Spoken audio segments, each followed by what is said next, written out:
Welcome to the program, everyone. My name is Brian Craig.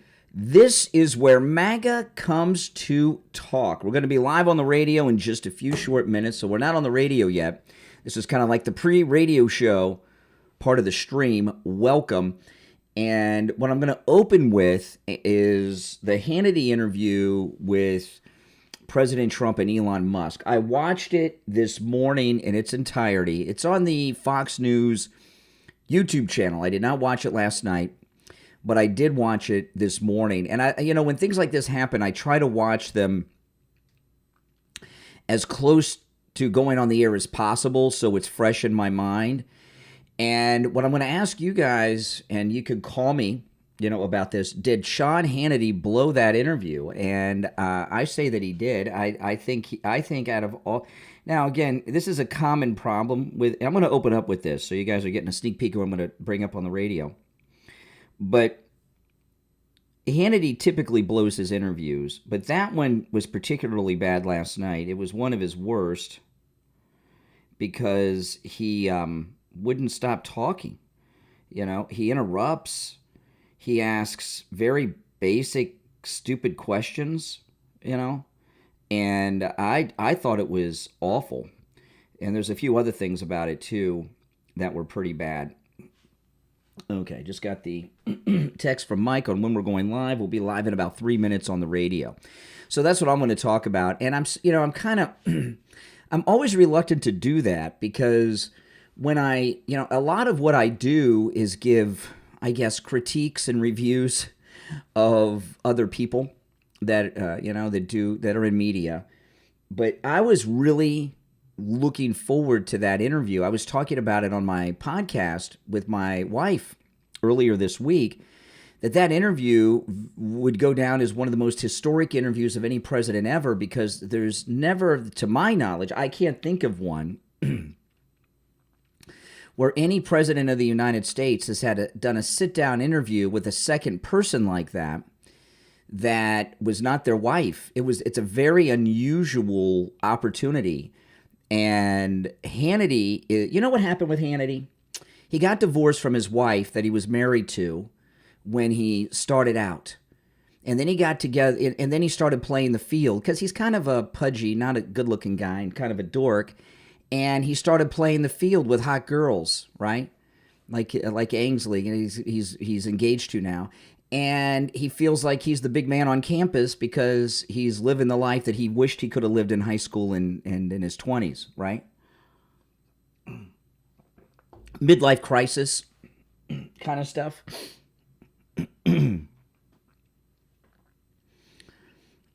Yeah. I mean, is that a good take? Do you guys agree with that about Hannity or not? Now, you're welcome to call in. The number, when you're watching live, I'll be taking calls when we go on the air. And you're welcome to call in. The toll-free number is pinned in the live chat. And, he was split from his wife for years before the public knew about it. I was shocked when I found out. I don't know how he kept it a secret. And I don't know, what do you guys think about Ainsley with all of her, Sunday school teacher kind of personality when she is living with a man she's not married to? Do you think there's a little bit of hypocrisy in that? What do you guys think? I don't know. Hannity lives here. He does his show from Palm Beach, so when you call me on the air, there are people listening that know Sean. I know for a fact. So what you say very well could get back to Sean Hannity. It would not be surprising to me. So, so. All right, we're going to be on the air in about 30 seconds. Yeah, when guys can't get girls when they're young, when they get old and rich and successful, their egos get out of control. It's midlife crisis time. All right, stand by.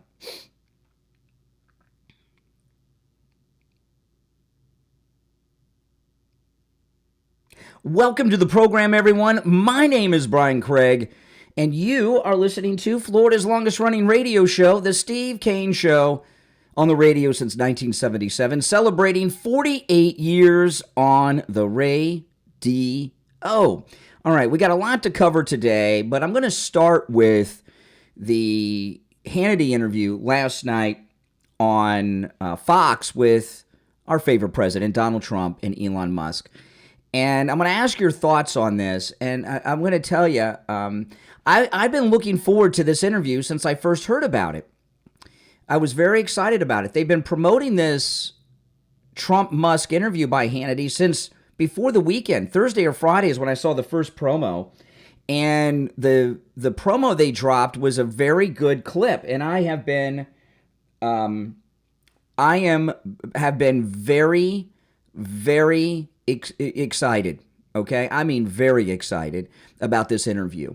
I talked about earlier in the week how this interview could be the most, or one of the most historic interviews ever done with a president, and that would be because I don't know of any instance where a president of the United States, in particular Trump, who's got a lot of controversy so far as history goes, okay, 2 non-consecutive terms, they shot him, they tried to shoot him again, the mugshots and all of that. So because of all of that, he's going to be a president that's remembered in 200 years. He's not going to be these presidents that are forgotten about, that nobody knows anything about unless they do a Google search, right? So and to sit down with the richest man in the world and do an interview sitting next to the richest man in the world who you're partnered with to do an audit of federal government spending is historic. And that interview had the potential to be an interview that people would look at 200 years from now. But Hannity blew it. I got to tell you, Hannity it's very difficult to blow an interview with Donald Trump, but Hannity, in my opinion, blew it for a number of reasons, which I'm going to talk about. I was very disappointed in that interview, and I noticed Fox wasn't talking about it too much early in the morning. They didn't say too much, so I even think they know, and I'd like to hear your thoughts about it. One thing that he did, which he does often, Hannity, in his interviews, is he doesn't stop talking, and that's it. I mean, he just keeps interrupting, okay? He just keeps interrupting. And when that happens, it's hard to know what's going on. It throws off who you're interviewing. And they made a very big mistake on Fox News about this interview. I mean, I think I saw the preview clip when President Trump talked about how they were trying to divide him, which was really the high point of the interview, and they showed it to us. That was Friday, maybe Thursday last week. It was the end of last week. So that interview was done last week, and then they aired it, Tuesday, right? Last night. The way to do an interview with Donald Trump is not an easy interview. And the reason it's not an easy interview, it's because he's done so many interviews, and he's always communicating all the time. So to get President Trump to talk about something that you haven't heard him asked about 2,000 times is not easy. So the way around that is you do the interview with the plans on airing it that same day, and you do it as late in the day as possible, and you, as his schedule will permit, and you ask about specific things that are going on in the news that day. Okay? And this is just off the top of my head. I would have asked about the peace negotiations with Russia. They excluded Zelensky. President Trump said yesterday in his press conference they got to have an election, that Zelensky has passed his term, and Russia says that an election in Ukraine is a condition. So I would ask him, Mr. President, is Zelensky at this point in time a dictator? Something like that. I mean, that may not have been exactly, but something like that. The questions that Hannity asked, I thought, were generic questions that were really even kind of out of date. The news cycle goes so fast now. I mean, fast. Okay? And when it does, it goes fast. And when I say fast, the news change, the news cycles, what I've noticed since Trump has come into his second term are 6 hours long, about 6 hours. Every 6 hours, there's a new news cycle. If you're lucky, 9 or 10. Okay. And the interview, like as an example, one of the things Hannity asked about, because this question was asked by President Trump yesterday in the press conference and a few times in the Oval Office in the last week. If Doge and Elon come across something that is a conflict with one of his companies, what will you do? And he says, well, he told me before I told him. He won't have anything to do with it. He's been asked that question several times in that press conference at Mar-a-Lago yesterday as well. I mean, there was nothing. And the other thing with Hannity, I'm not really sure what the deal is with Hannity.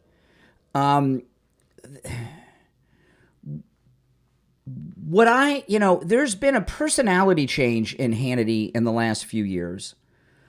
And I would describe it as an overinflated ego. And I know, People National makes over $50 million a year and all that stuff. It may be difficult, and all this. But he's not the same person. And the first time I saw it change is when he got rid of the show. Used to be Hannity and Combs. And no one could convince me that Hannity didn't go to Fox and get Combs fired. And Alan Combs was a Democrat, a liberal, but he was a Republican by the standards of these lunatics today, and he was a nice guy. Steve Kane was, he's passed away, but Steve Kane was friends with Alan Combs, and he was a very nice guy. I had a few interactions with him for a liberal. He's not like these vile people you see today.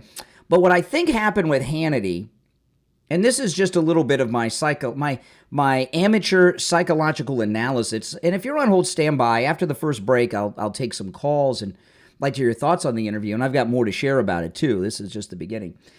Hannity and he divorced a few years ago. He and his wife split. The wife that he started out with, the wife that was with him before he was famous. And I believe what happened with Hannity is the fame went to his head. He and his wife split. And for the first time in his life, he was hooking up with hot women. Like he's now with Ainsley, who's on Fox, and they're engaged. Okay? And I think a lot of times and I've noticed this in people that men that I've known, guys that I know. And guys that can't get girls when they're young, at least not hot girls, when they're in high school or in their 20s, when they get older and successful, and they can because they're wiser and they're rich or they're famous, their egos get out of control. They think they're all that because they're having sex with a hot girl and they can do it now with hot girls and all this stuff. I think there's a lot of that in play with Hannity. No one could convince me of anything else, okay? And he was split from his first wife really for years before the public knew about it. When I found out about it, I was shocked, and I talked about it on the program. Also, that there's with that kind of ego comes a lot of other things. And the one thing that a lot of broadcasters that run into is what I consider, there's a term, Steve and I use this sometimes, not so much on the air, but when we're talking amongst ourselves, radio death. Radio death. People can do things on the air that are radio death, right? Which destroy shows and are boring. And an example of that is something that a lot of broadcasters fall into. Rachel Maddow, even though she's not on radio, she used to be. She was on Air America Radio, but she's on MSNBC now. But she does a version of what Hannity, I believe, is a part of what he does. And when someone is on the air doing a show on the radio or television, and they get into this head that they're a teacher, that's radio death. And Rachel Maddow, she thinks she's a college professor educating her audience about these things that you need to know that you don't know because you're not smart as her. And Hannity goes through a talking point list constantly of the issues of the day because he thinks he's got to teach by repetition to the audience. Now, he may not think of it in that way, but as a viewer and as a listener, that's how I take it, okay? That he's got to educate the viewers and his listeners as to all the facts that are going on. That's deadly, so far as I'm concerned. Another thing he does is constantly interrupts, and that's okay if you're talking to some liberal jerk, right, or some out-of-control pundit, but not with President Trump, with and Elon too, but especially with President Trump. So, those are just a few thoughts, but I think the major mistake Fox made with that interview is that they did it last week, and it was the questions that Hannity asked were they were bland, vanilla questions. Bland, vanilla questions. That's what it's nothing against President Trump or Elon Musk. They're always good. But I think he asked very bland, generic questions. Now, before we break, I do want to hear your thoughts and analysis on Hannity's performance in that interview and the interview itself at 1-888-465-2631. 888-465-2631. It's a toll-free call no matter where you're listening. But I want to add something. Hannity lives here. He lives in Palm Beach. And there are people who listen to this program who know Sean Hannity. So when you call in today, keep in mind that what you say, including what I just said, and we'll say, very well could be heard by Sean Hannity himself, or at least someone in his immediate circle of friends, all right? Just so you know. So maybe I'll give you a little incentive or disincentive, I don't know, but keep that in mind, and maybe it's your kind of opportunity to let Sean know what you think about his interview style, okay? All right, we'll take our first break of the day. My name is Brian Craig. This is The Steve Kane Show. We'll be back right after this.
I'm texting with Mike.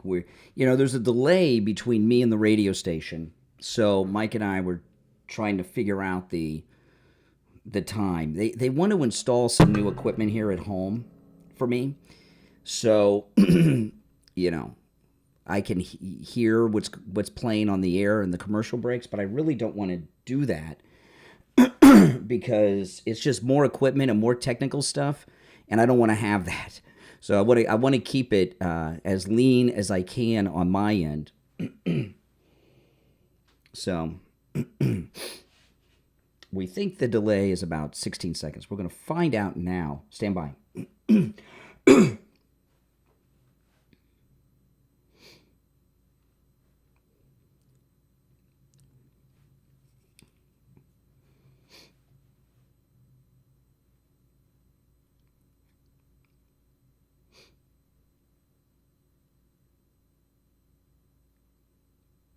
Welcome back, everyone. I'm Brian Craig. You're listening to The Steve Kane Show, Florida's longest-running radio show on the radio since 1977. All right, our number 1-888-465-2631. I want to remind those of you that are going on our cruise, I'm going to give you a heads up. Call Ian today. We leave March 30th for our week-long 6th Steve Kane, Brian Craig, MAGA cruise. This would be like our 8th if it wasn't for all the lockdowns and everything. But we have 3 shore excursions. One of them only has like 1 spot left. Another one only has a couple spots left, and the one after that's filling up too. So you want to call Ian, and he will get you hooked up on these excursions. We have we sold out months ago, so this is a large group, larger than we expected, and I'm so excited too because we're going to party like it's 1999 for a week with our MAGA brothers and sisters on the cruise. But you don't want to get left out and miss the excursions. The shore excursions are the most exciting and memorable part of the cruise. And if you miss out on the shore excursions, you will be disappointed. So call Ian today and get booked on those because, like I say, one has only 1 spot left, another only like a couple, and the third is also filling up. So give Ian a call. I don't have to give out the number because you're already booked on the cruise, and you just have to call Ian and he'll set you up. And I go on all those excursions with you, by the way, and they're the highlight of the cruise, very memorable. And on all of our cruises, what I remember more than anything are the shore excursions. That's when we really, hang out and really have a good time together, okay? And you will not want to miss them. All right, let's go to the phones talking about the Hannity interview with the president and Elon last night. You're on the air. What's your name? Where are you calling from? Yeah, good morning to you this morning. Hey. May I say something real quick? I didn't realize yesterday Rush Limbaugh was dead 4 years. It was on his anniversary. Yeah. It was also my father's, and it hit me pretty good. Oh, I'm sorry. Yesterday. I'm sorry to hear that. Wow. Yeah, well, my father's gone 52 years already. Oh, 52 years. Oh, my goodness. Yeah. He died just before the big Secretariat horse race. And he loved horses. All right, now here's the thing. You talked about Hannity. You're 100% right, man. I mean, you're a professional broadcaster, so you know the ins and outs. President Trump moves so fast. Whatever he says this morning, tonight will be old news. That's right. How the heck are you going to have an interview? How are you going to have an interview 4 days before it airs? You don't do it. Now again, I'm not a big shot like Hannity, making the $50 million a year and all that stuff. You know what I mean? And I'm not, But what I would do is this. Okay, I got the interview. It's a big interview to have him and Elon together. That's historic.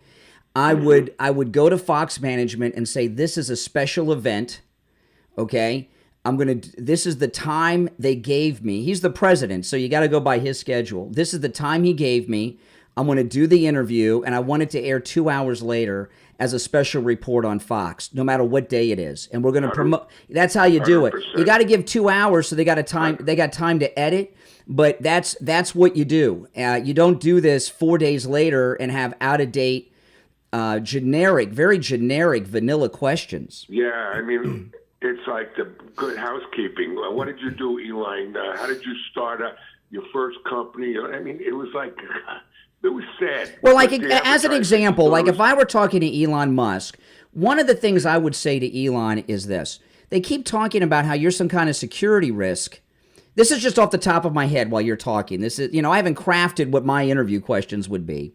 But I would say, they keep saying in the Democrats that all these things are at risk if you have access to them.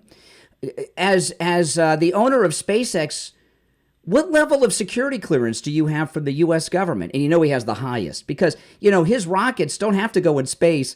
He could go with the computer and have them hit London if he wanted, right? So, and he talks about his security clearance and what he had to go through to get it.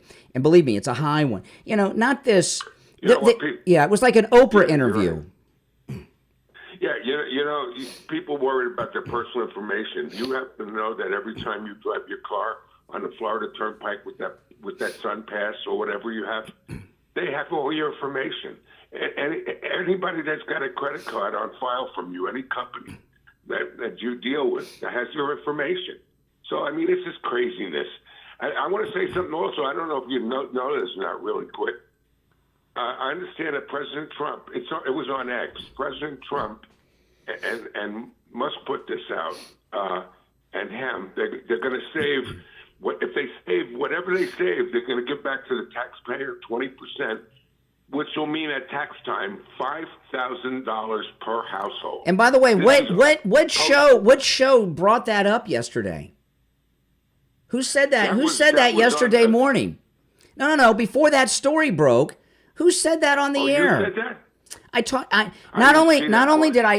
talked about it yesterday morning. My wife actually, on my most recent podcast episode with my wife, which was 2 days ago, my wife brought that up, $5,000 or $10,000 a person. She was very specific. Yeah. And then my wife gives me a lot of great thoughts, and I shared it on the radio yesterday, and the president and his team just happened to be in Mar-a-Lago in our listening range. So I don't know. Talk about, is that a coincidence? Yeah, and that I brought that up on the radio yesterday, and then later it came up with the same amount. I think they listen to you. Now, by the way, $5,000 per household. How can anyone say, "Don't do this"? Any taxpayer in this country is going to get and it's going to be a tax-free check. This is coming back. Now, in fact, when I brought it up yesterday, I was talking to a caller. And again, my wife brought it up on my podcast 2 days ago. She was talking 5 or 10,000. And when I brought it up yesterday, I mentioned to a caller, so those of you out there remember, I said George W. Bush did this. It was like a $300 or $600 rebate we got when he gave a tax cut. And I remember it because I owed taxes that year, so they kept it. I didn't get it. They kept it to put towards the taxes I owed. But and I said 5,000, 10,000, and then boom, this happened yesterday. Maybe it's a coincidence, but to that money, by the way, you know why? It's our money. They've been stealing from us. It's our money. We get ripped off, and this is a payback for money that we got ripped off. And 5,000, I can't believe it. I really can't believe it. Well, and here's the thing.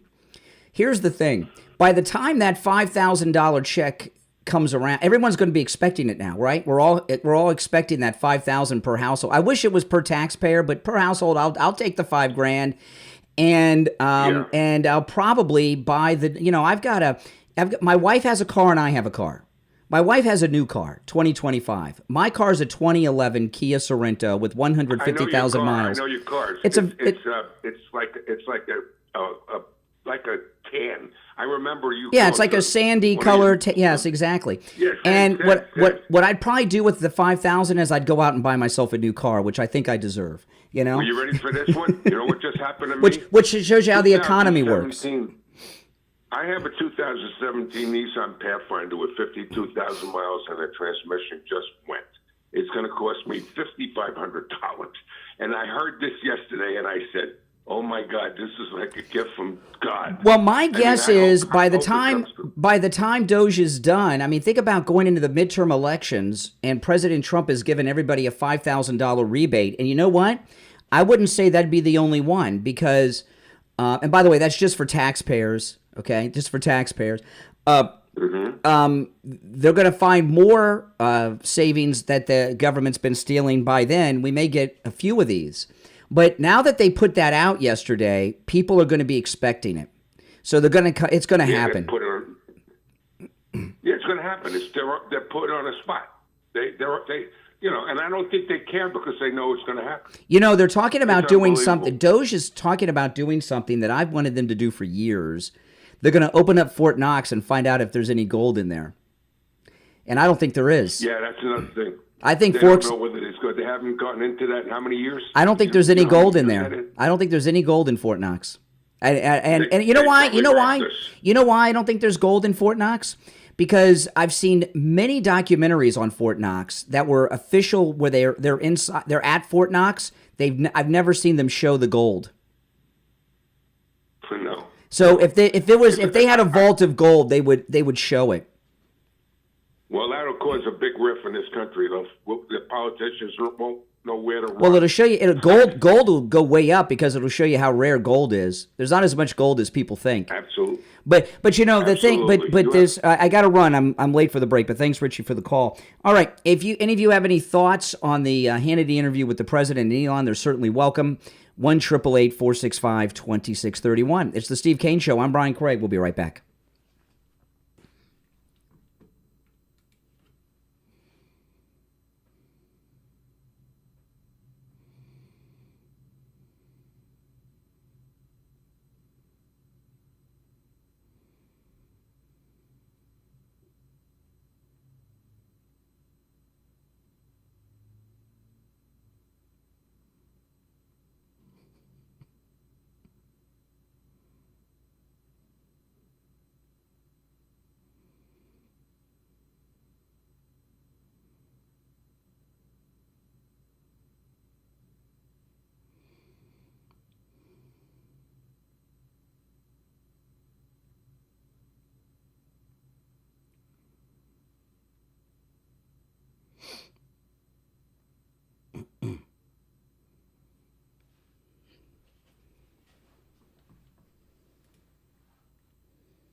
Now, guys, I want to tell you, my wife made these Trump stickers. They're available on her website.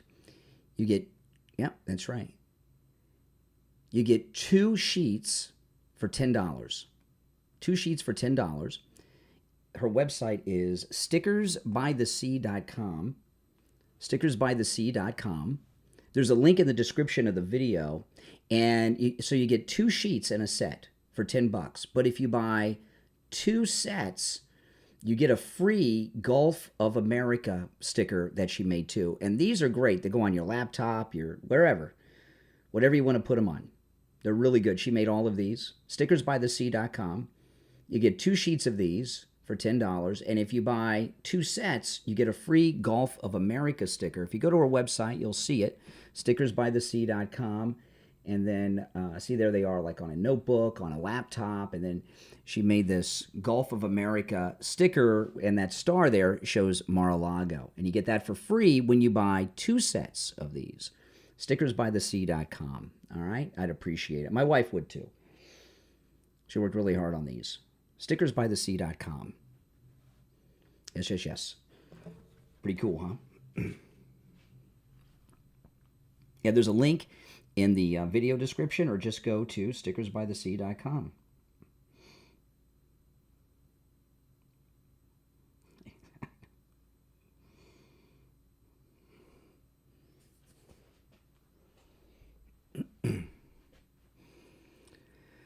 Oh, man, we have so much to cover. So much to cover. When we get back, I'm going to get into this woman here who was talking about Social Security. And what they're doing with the illegals. It's pretty good. I don't know who this guy is that interviewed her, though. I found it on Wall Street Apes on Twitter. Pretty crazy. Yeah, if any of you have any thoughts on the interview, you're welcome to call in. I certainly would like to hear your thoughts on it.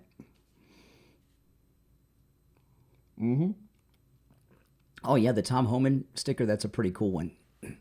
Absolutely.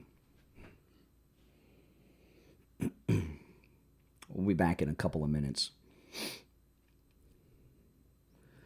It's when, yeah, you got to do it. It's like what I told Richie. If you're interviewing Trump, you do it as a special report. So that interview, you got to do it whenever he has the availability, because he's the president of the United States. So you make a deal with Fox that they're going to have a special report and preempt regularly scheduled programming for the interview, and it's got to be within 2 hours of the interview's completion. Really should be within an hour. so that it's relevant. That's my view. And he's got the juice to do that. And don't interrupt. He talks to Trump like I talk to some liberal jerk that calls me. You don't interrupt these people. You let Trump do the talking. When he's done, then you ask another question. But I think Hannity had it in his mind that the interview wasn't going to air for like 4 or 5 days, so I think he asked generic questions, so it wasn't dated. Big mistake.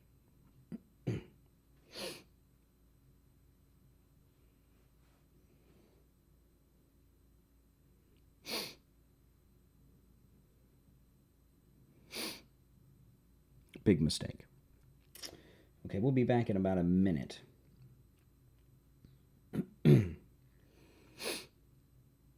If you're new, make sure you subscribe. And if you already subscribed, please like the video, guys. When you like the video, that helps a lot. It really does. So if you're already sub, please like the video. Even if you're not sub, like the video if you don't mind. That helps grow the channel. No, stickersbythesea.com. Stickersbythesea.com. It comes right up. Stickersbythesea.com. There's a link in the description of the video as well. All right, stand by. 30 seconds.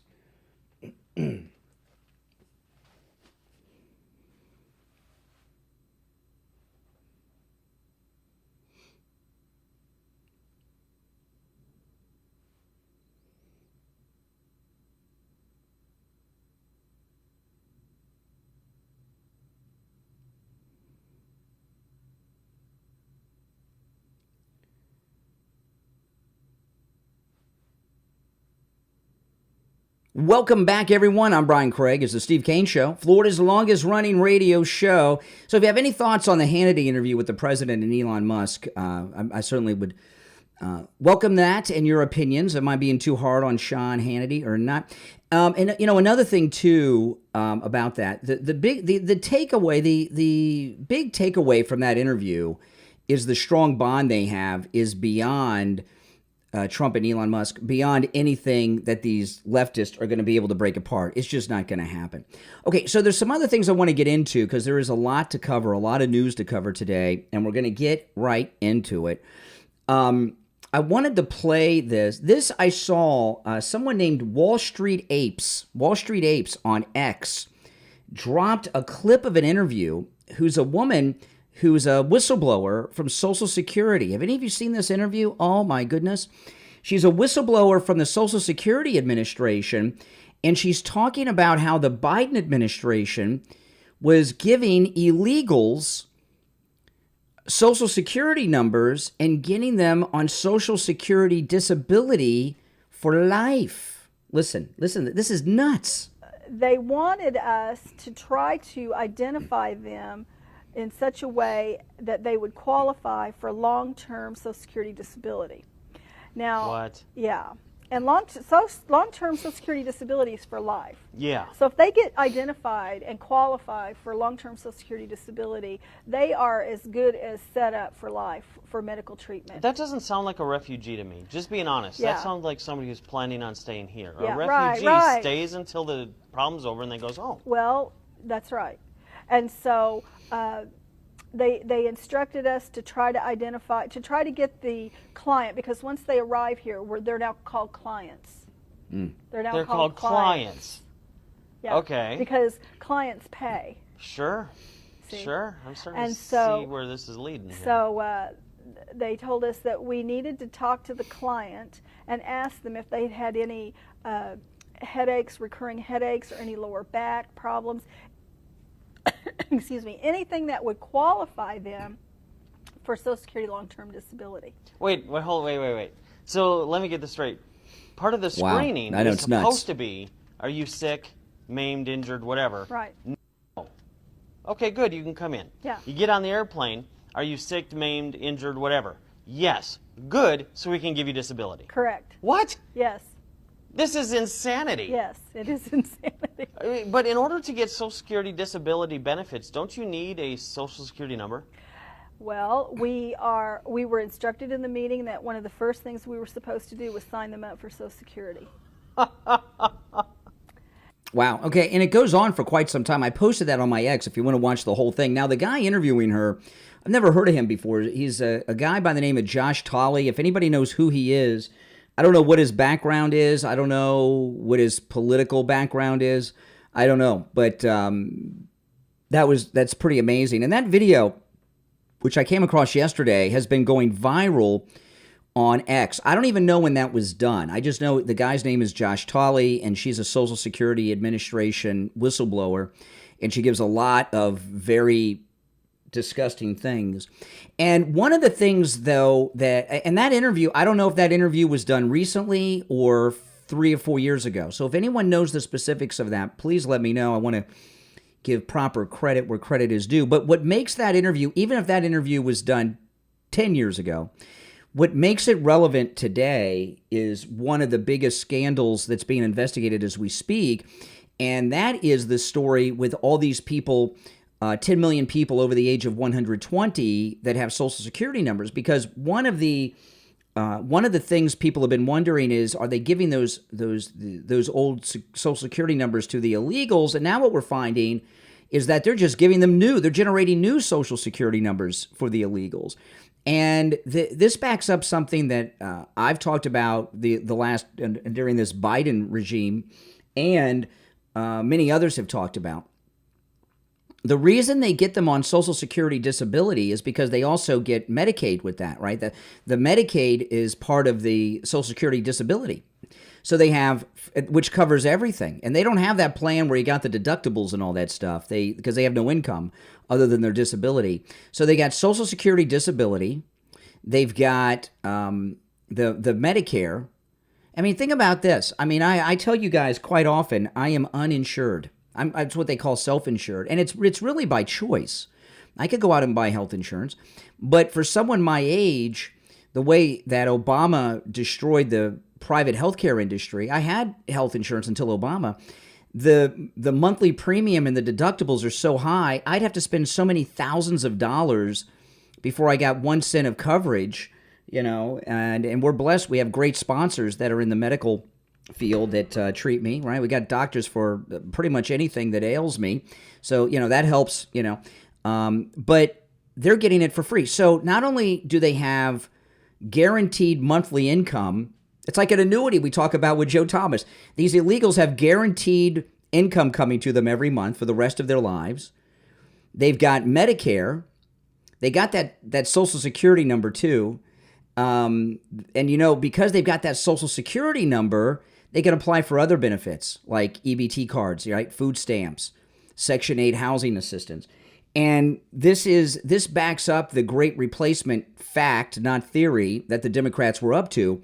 They have a class of people that are 100% dependent upon them. And the way that Social Security disability works, if they have kids, they get money every month for each child they have too, So there are people that are listening to me right now that paid into Social Security your entire working life that are receiving Social Security benefits that are less each month than these illegals are getting. So they're setting up they were setting up this entire peasant class to have guaranteed lifetime income, food stamps, free health care. Can you imagine?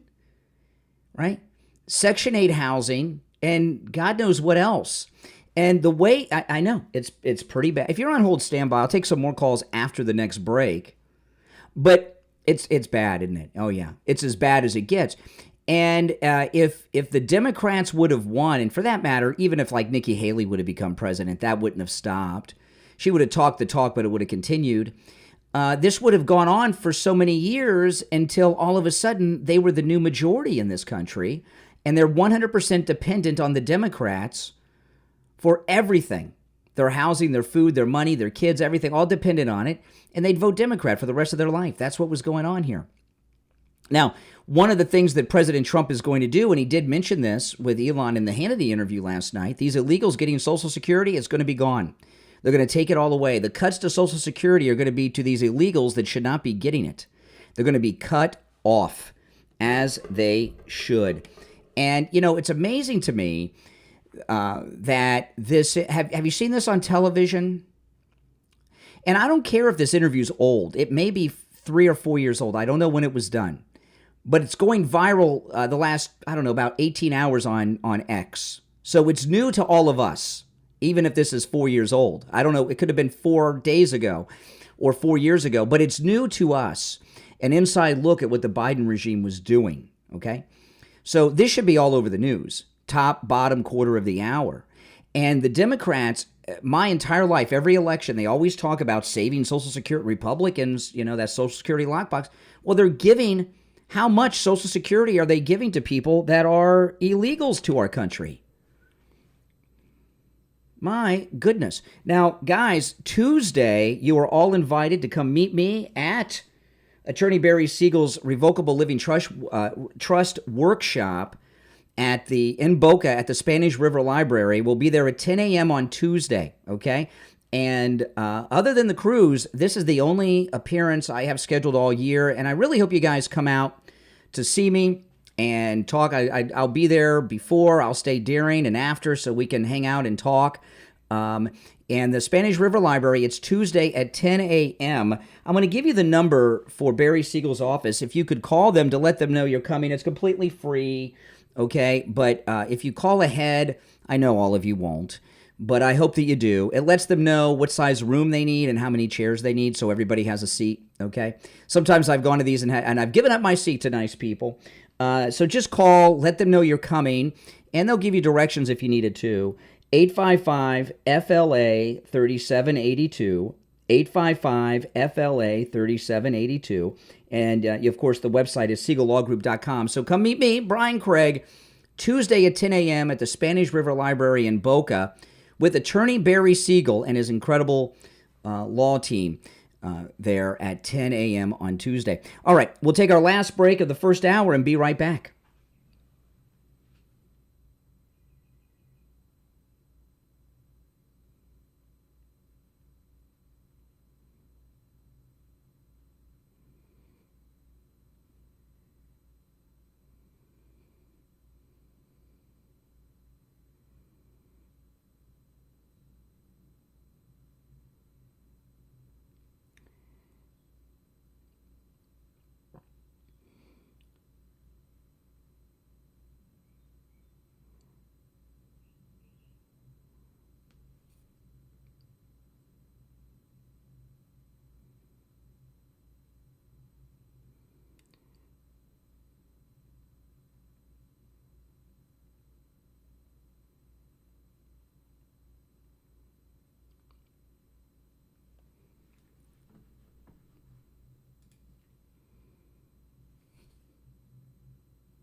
Welcome back, everyone. I'm Brian Craig. You're listening to The Steve Kane Show, Florida's longest-running radio show on the radio since 1977, celebrating 48 years on the radio. All right, let's go to our phones.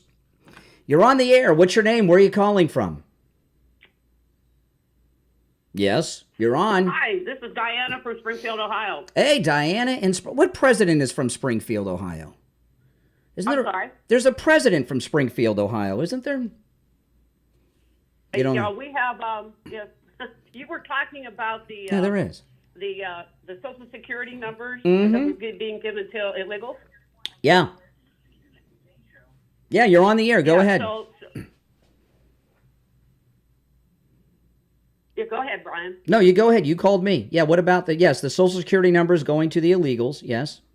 Yep, yeah, so I can attest that that's happening, that's rampant. So all of the Haitians that come in and the Venezuelans that come in to Springfield, Ohio, this is kind of like a processing center. So they keep telling us we have X number of Haitians, but we don't see the decrease. You asked about the decrease maybe a couple months ago.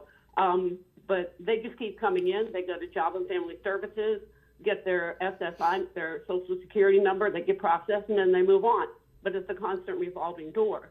So that just lends credence to what you said about illegals or legals, the TPS, getting the Social Security numbers, and that's how. Now, is this the town where we had all the Haitian controversy months ago? Yep. So let me ask you, are you starting to see businesses pop up that all of a sudden have signs in them that say, we take EBT and stuff? Are you noticing a difference like in the local economy to cater to these illegals that have been given all these benefits by Biden? We've always had businesses that have those signs, and I don't see any more, and I don't see any less of those businesses that accept EBT cards. Yeah. What we are seeing is Haitian businesses popping up that cater only to Haitians and not to Americans. In Miami, we have all these little areas, right? Little Havana, Little Haiti, and everything. And Little Havana is a super cool place, day or night, and it's as safe can be. And you can go down there, you get good food. And I made a really good YouTube video in Little Havana a while back, going to the Cuban bakery that President Trump went to when they arraigned him in that Miami court. He went to that bakery. And I was going to do a video going to Little Haiti. And everyone has told me, do not go to Little Haiti, Brian, not by yourself. Day or night, don't go. It's very dangerous. The crime is very bad. Now, I don't know. That's just what I've been told by people. And by the way, some of those people are Haitians, okay, who have told me not to go to Little Haiti in Miami. So what's the crime? Is there a increase in crime with the illegal Haitians in Springfield, you see, or not? Well, here's the rub. We can't get that information from our police department. Yeah, but people know if it's dangerous. Yes. Well, it basically revolves around domestic violence and revolves around auto accidents. A lot of auto accidents. A lot of auto accidents, uninsured drivers, unlicensed drivers that just got their permit and are driving anyway without actually getting a license, because permit in Creole means you're allowed. So oh my goodness! They get their permit and think they're allowed to drive. Now the governor, after the blow up, pumped some money into Springfield to have driving simulators accessible to the Haitians to help teach them to drive. Well, to them, it's nothing more than a video game. So you still don't get the actual drive time that. Well, what I'm hoping, the vice president is from Ohio. I'm hoping the vice president will look into Springfield. But the thing about Springfield is there's something about Springfield, Ohio that makes it famous, other than this Haitian thing. There's something historic about it. Is there a president from Springfield? Why do I have it in my mind that Springfield has some historical significance beyond this? Is there a president from there? Well, it's the governor's manor. The state capital was supposed to be in Springfield. Yeah. And Springfield was the terminus for the national road back in the 1800s. And so that's why Springfield was known as the industrial capital of the Midwest. Oh, yeah. Somebody told me the Simpsons live in Springfield. Maybe that's it. Because, I'm from Columbus, Ohio. So, Ohio, I'm from Ohio. And there's just some, and I don't watch The Simpsons. Maybe it is The Simpsons. I don't know, but I know there's like 10 presidents from Ohio. There's more presidents from Ohio than any other state. So I just assumed it was that. All right. Well, good to hear from you, and keep us updated on everything Springfield. Okay, let's go. There's something else about Springfield. I'll figure it out. You're on the air. What's your name? Where are you calling from? Hey, Brian, it's Gary from, I'm currently balls deep in your mom. Oh, there you go. Yeah, Gary again. Yeah, get that mic? Oh, my goodness. Isn't that nice? All right, you're on the air. What's your name? Where are you calling from? Hi, Brian. Yes? Hi, good morning. Bob from Pompano Beach. Hey, Bob, what's up? Hey, hold on. Turn down the volume in the back. Yes. Okay, I got it. Yeah. Got a question to ask you. Social Security, this whole thing that Elon Musk is doing and finding and digging and all that. I mean, I'm on Social Security now, and they say that there's going to be delayed because of all this. Really? What do you mean? What's going to be delayed? Social Security checks. No, nothing's going to be delayed. Who said? What are you getting that from? This is so typical of the media and the left. They're always trying to scare people that they're not going to get their Social Security money. Why would it be delayed? Because of all of his investigations and he may put things on hold. That's stuff. I'm sorry to hear you say this because it shows that their propaganda is having some impact. No, this is a lie they tell. All the money comes from the U.S. Treasury. So, there's no Social Security account. They always talk about the Social Security lockbox. That's a liberal urban legend. It's a myth. It all comes from the U.S. Treasury. Nothing's going to be slowed down. Nothing's going to stop. All the checks are going to be deposited. There's nothing to worry about. They want to try to scare people. They're trying to do everything they can do to panic people against what Elon Musk is doing.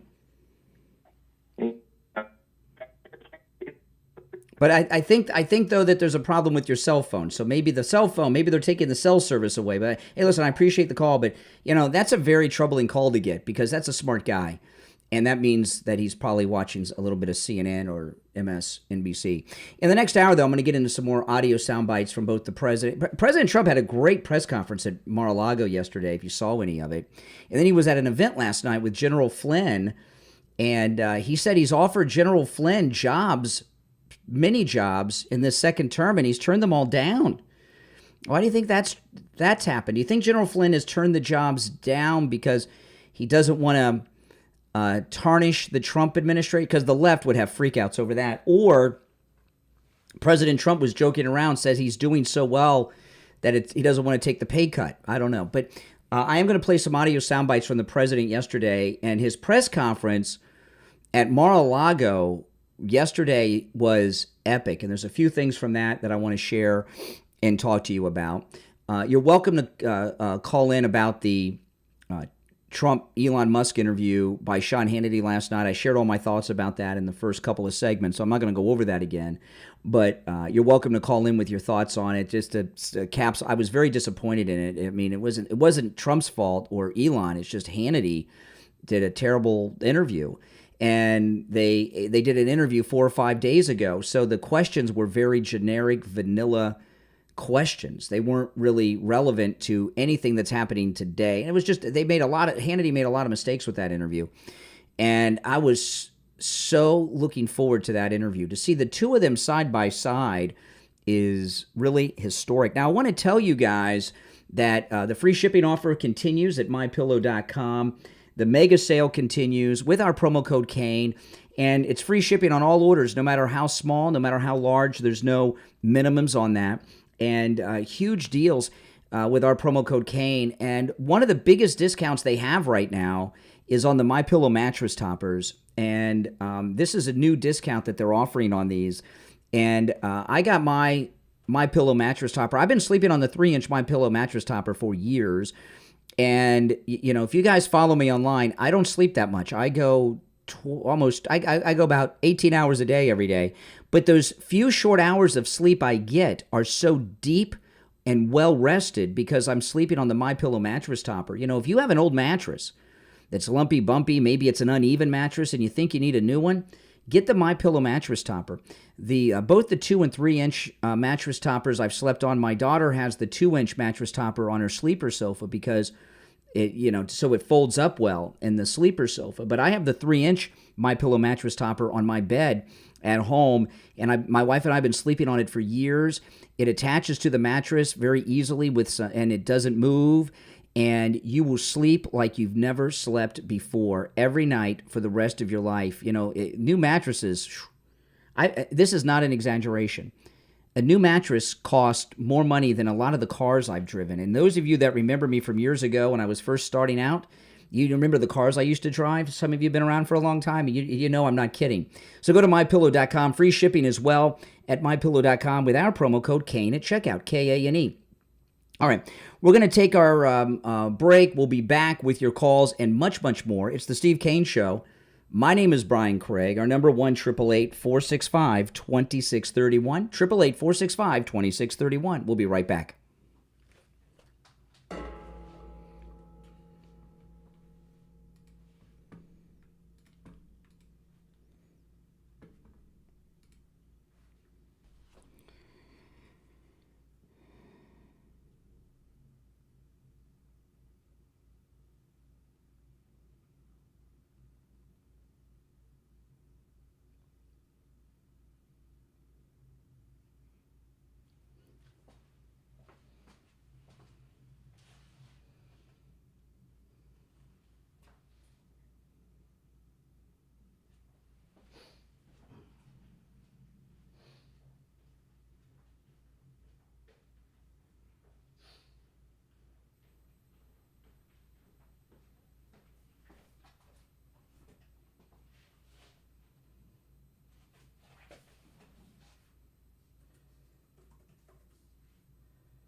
Mike and I got the delay figured out now.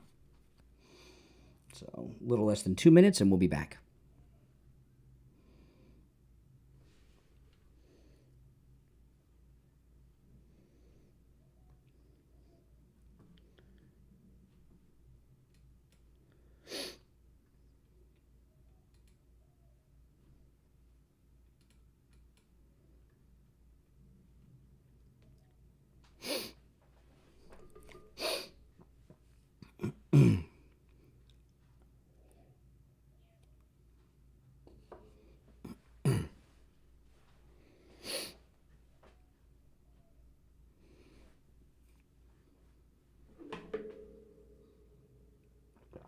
One minute.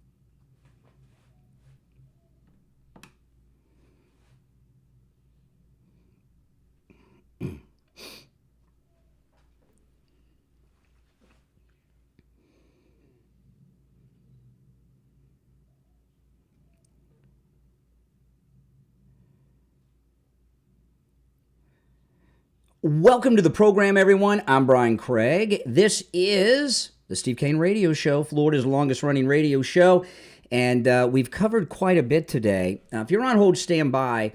There's a guy who's a Spanish speaker, so I'm not going to play the audio, but it's been translated, so I'm just going to read you what he said. And he works at a Hyundai plant in Georgia, okay? A Hyundai plant in Georgia. And he speaks Spanish, and he talked about what's going on there. So this is the transcript of it. An auto worker in Georgia at the Hyundai electric car plant, the Hyundai EV plant, is reporting that ICE just showed up and hundreds of illegal workers ran away. And he says Hyundai is employing hundreds of illegal workers at their plants. He says 80 to 90% of the group he works with are illegals from Venezuela. He says they're making the electric cars. Today, immigration came and hundreds of people left running and jumping fences. They don't have documents. They do not have legal status. Oh my goodness. I mean, this, the level of the invasion of this country is insane. If you go through history, like right now, right? Putin wants Ukraine. He went about this all wrong. He should have just started sending Russian people to Ukraine to move in, right? And after a few years, before they know it, he's got a big chunk of the population, and then that's it. It's over. This idea that you have to use tanks and armies is rather dated. You just send your people to move to another country, and that's the new way to take over a country. This country was on the verge of being lost forever. Right before, by design, by the leaders of our country, we have been saved from losing our entire country, literally, not figuratively, by the re-election of President Trump. All right, let's go. You're on the air. What's your name? Where are you calling from? Good morning, Conservative Doug. Oh, hey, Doug. Man, this is really sad. With all the fraud, waste, and theft that's going on that has consequences. I'm going into BJ's, and there's a woman sitting there holding her baby on the floor with a sign saying, please help, food or hotel or motel rather. So I went over, I said, are you really hungry? She says, yeah. I said, when's the last time you ate? 2 days ago. I said, whoa, all right, I'll go get you something to eat. You like chicken? So I was about to say, do you want some orange juice or chocolate milk or something for the kid? And all of a sudden, a police officer comes over and says, you can't sit here. I said, listen, you see the sign? Can you take it to a shelter? Oh, okay. So he picked her up, asked her, you want to go to a shelter? She said, yeah. He picked her up and took her to a shelter. Man, this is... Oh, that's good. Okay, that was a nice story. I'm glad you helped the lady. I'm sorry, I couldn't hear you. Yeah, you helped the lady. I thought you were going to tell us that she was a fraud and the cops knew her. No, just looking at her, you can see she was real. But although there's some good con messages, but I think this one was real. I think if she wasn't real, she wouldn't go to a shelter. She would have told the police, "Oh, I'll leave." But she went in the police car and went to a shelter. That's sad. And this is sad, man. In America, I mean, I know this is all because certain people know how to rob the system, and it's hard for other people to get help. So I'm hoping now everything will change quickly, and this kind of thing you'll never see again. There's nothing wrong with people who are in need getting help from the government, but that's not the problem. Yeah. People were being brought here by our government and set up in a retirement plan, is what we're finding. Yeah, that's really sickening, man. Whoever did that, they need to be prosecuted for doing stuff like that. How dare you bring people here and who not even American? Well, I'll tell you why this happened. I mean, this is not politically correct, but the country's been run by militant blacks and Hispanics, gays and transgenders that hate the country, and they hate the people in it. They think people look at what happened with Tom Hanks on Saturday Night Live, right? He played the MAGA guy, and he wouldn't shake hands with the black guy. That's what they think we are. Those people have been running the country. So they think they're saving the country by replacing they think we're Klansmen, which is insane. Kash Patel, do you think the Klan would approve of Kash Patel? Look at him. I mean, come on, he's not white if you haven't noticed. But they think that they're making the country better, ridding it of a majority of racist Klans people, because that's how they view us. And they're sick in the head, these people. They really think this stuff, because I was talking to a liberal who was going. By the way, I got a question. I was going to bring this up, but since you're here, I'll ask you, and I'm going to throw this out. This is for everyone in the audience. You know that Delta crash in Toronto? Yeah. Okay. And they got that new video yesterday. That plane was coming down. Whoever was flying that plane wasn't very good. I mean, they were coming down super fast. They basically crashed the plane on impact, and it's a miracle that no one's died. But surprisingly, there's something I've looked for this. Now, maybe you have the answer, or somebody in the audience has the answer. Have you heard anything about the crew of that plane? I've seen the one flight attendant that's helping people out the doors. Leave everything behind. She sounds like Roz, they call. She's that one flight attendant. But have you heard anything about who was flying that plane? Actually, yes, I saw somebody, and I think it was the captain. But no, you have not seen the captain of that Delta plane. We saw the captain of the plane that went down in D.C., but not the one in Toronto. And have any of you noticed that? Now, Delta is known as DEI Air, okay? And in fact, that's one of the airlines that said no matter what, they're going to keep their DEI in effect. So does anyone know who the pilot and co-pilot of that plane was? Have you seen that in the story? Maybe they're white guys, maybe they're women. I don't know. But I haven't seen, I've seen a lot of stories on this, and I watched interviews with a couple of the guys that survived the crash, but I haven't seen them talk about the pilot. We were talking about Captain Sully the other day because Tom Hanks played him in the movie. And when that plane went down, immediately they were telling us who was flying it. And the D.C. crash, they immediately told us who was flying it. And I'm wondering if it was women. I don't know. They haven't identified. And this is why I'm asking you this. Because I'm watching all these interviews on every channel, including Fox, and they're interviewing aviation experts and pilots. And what I'm wondering is, was the plane being flown by a woman, and would a woman not have the strength to get control of the aircraft in those conditions? Does it take a lot of physical strength on the controls in a situation like that? I don't know. It could have been two white guys, pilot and co-pilot. But I find it odd that a couple days later, with all the coverage, we haven't seen anything about the crew, except the woman that has that Roz voice, the flight attendant. Leave all your stuff behind. Get out the door. She sounded like Larry King. But I haven't seen anything about the crew. And there's a video that they put out, Delta, before the crash, obviously, bragging about how they have no men.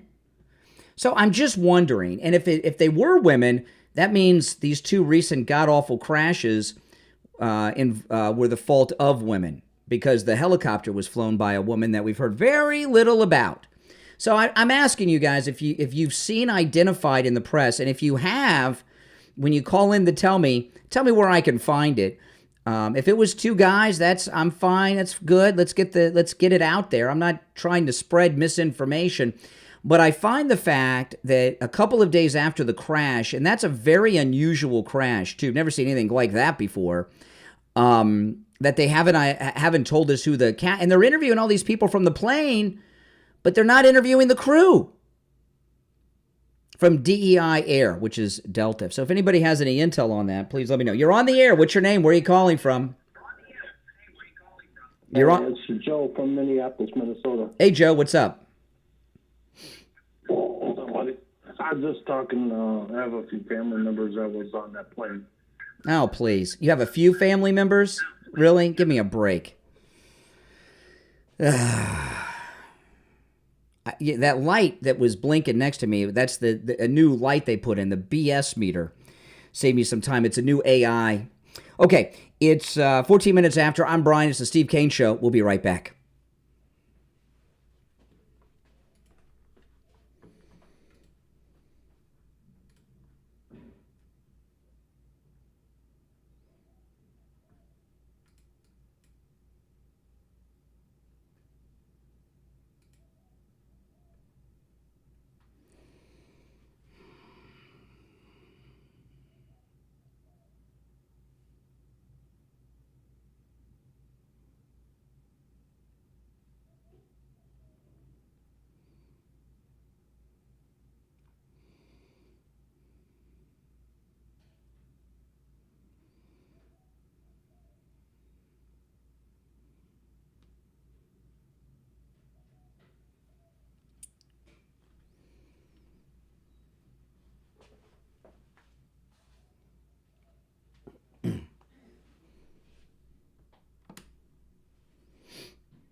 90 seconds. We'll be back, guys. 90 seconds.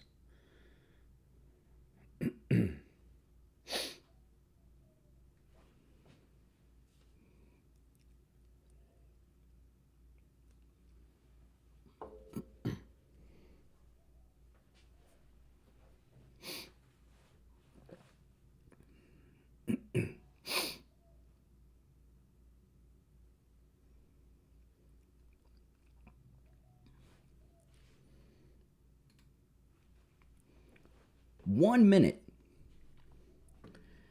Now, guys, my wife has made these really super cool Trump stickers, which you can get on her website, stickersbythesea.com. There's a link in the description of the video, stickersbythesea.com. You get 2 sheets of these for $10. A set's 2 sheets. You get 2 sheets for $10. Stickersbythesea.com. There's a link in the description of the video. And if you buy 2 sets, you get a free Gulf of America sticker. Those are the stickers, and they fit, in the Gulf of America. You see that star? That's Mar-a-Lago is marked on it. So you get your Gulf of America sticker for free when you buy 2 sets. Stickersbythesea.com. There's a link in the description of the video. If you're on hold, stand by.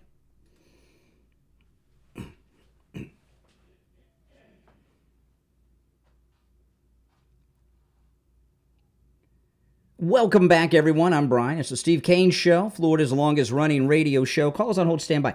So a couple things just to recap what we've been talking about today. I was sharing my thoughts on the Hannity interview with the president and Elon at the top of the show. Your thoughts are welcome on that because I know most of you probably saw it.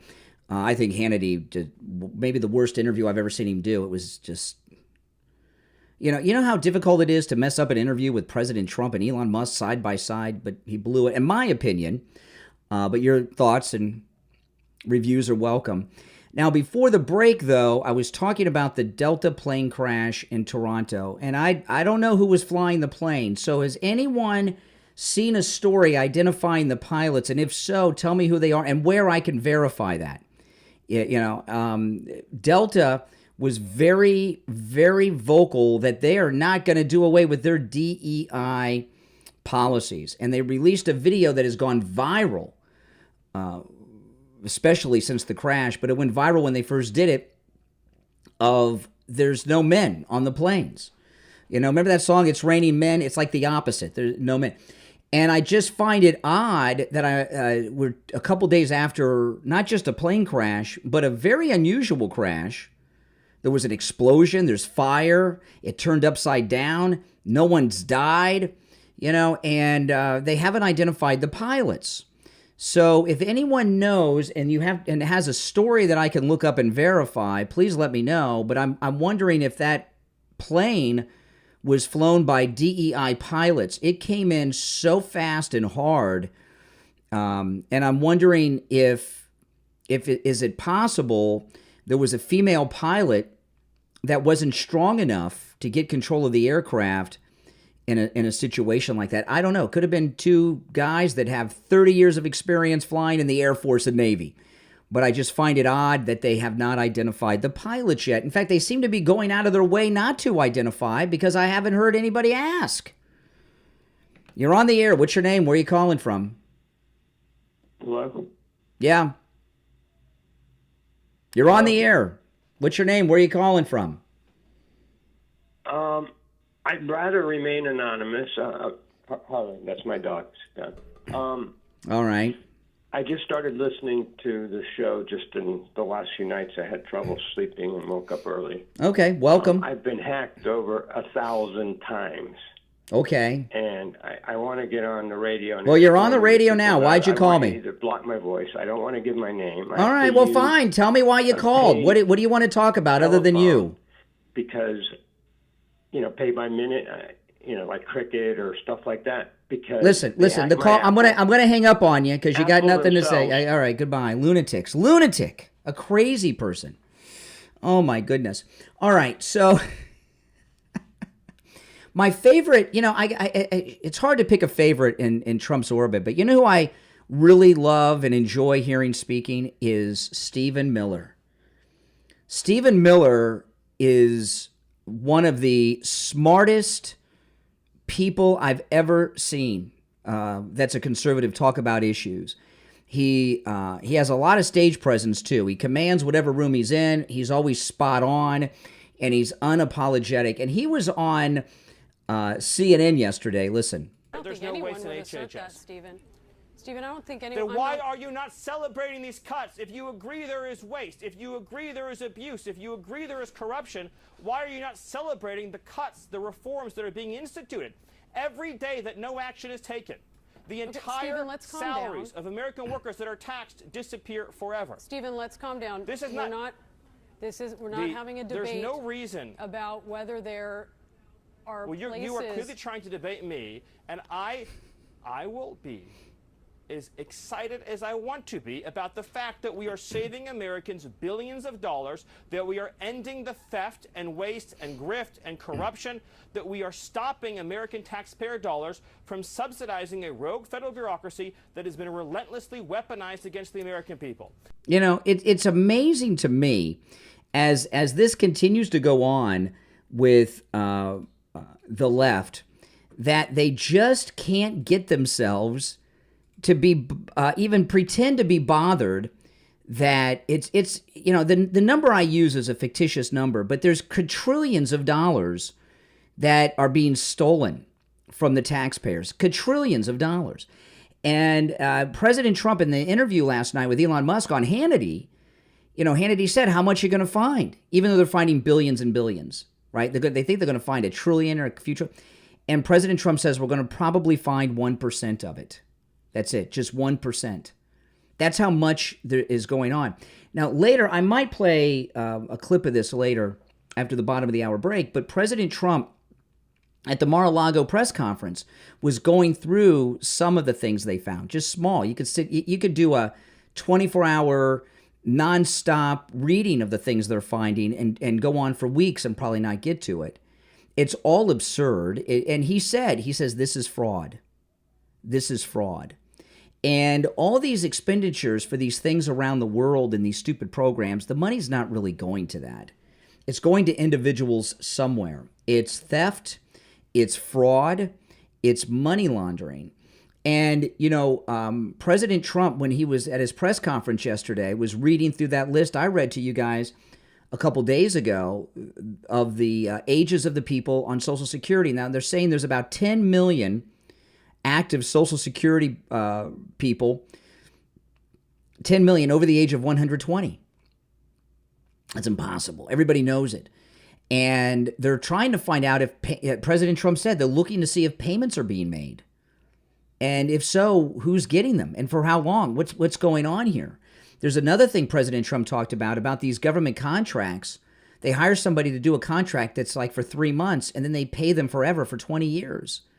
The people that are receiving those monies for 20 years know it was only a 3-month job, and they're still taking the money.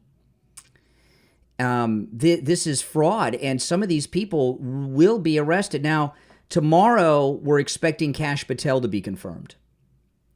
And when we have our FBI director in place, maybe then Pam Bondi will start rounding people up. But there's a lot of low-hanging fruit of people you can go after. As an example, they're tracking down these Social Security numbers to find out if people are fraudulently getting payments for these people that are 200 years old, as an example. Because, you know, the people that are getting paid from these contracts that were supposed to be a couple of months that they've been getting paid for 20 years. You know, these are people that are easy to track down. And some of these people need to be brought in with high-profile arrest with perp walks.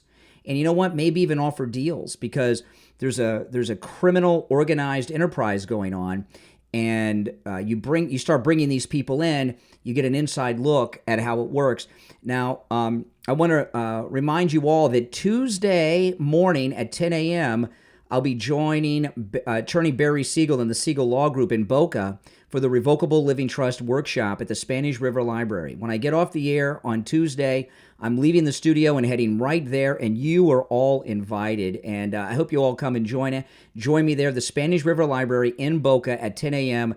Attorney Barry Siegel will be there for his workshop, and I look forward to meeting you all there. Now, if you could call ahead and let the Barry Siegel know you're coming. It's completely free, but if you call ahead, they know how many chairs they need and how big of a room that helps, okay? So the number is 855-FLA-3782, 855-FLA-3782. I've not been to one of Attorney Barry Siegel's workshops in a long, long time, so I'm looking forward to it, and I'm looking forward to meeting you there. Spanish River Library in Boca, 10 a.m. Tuesday morning. Come meet me, Brian Craig, all right? I'd appreciate that. Come out and support the show and the Siegel Law Group. If you're on hold, hang in there. We're going to take our break for the bottom of the hour and be right back.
Welcome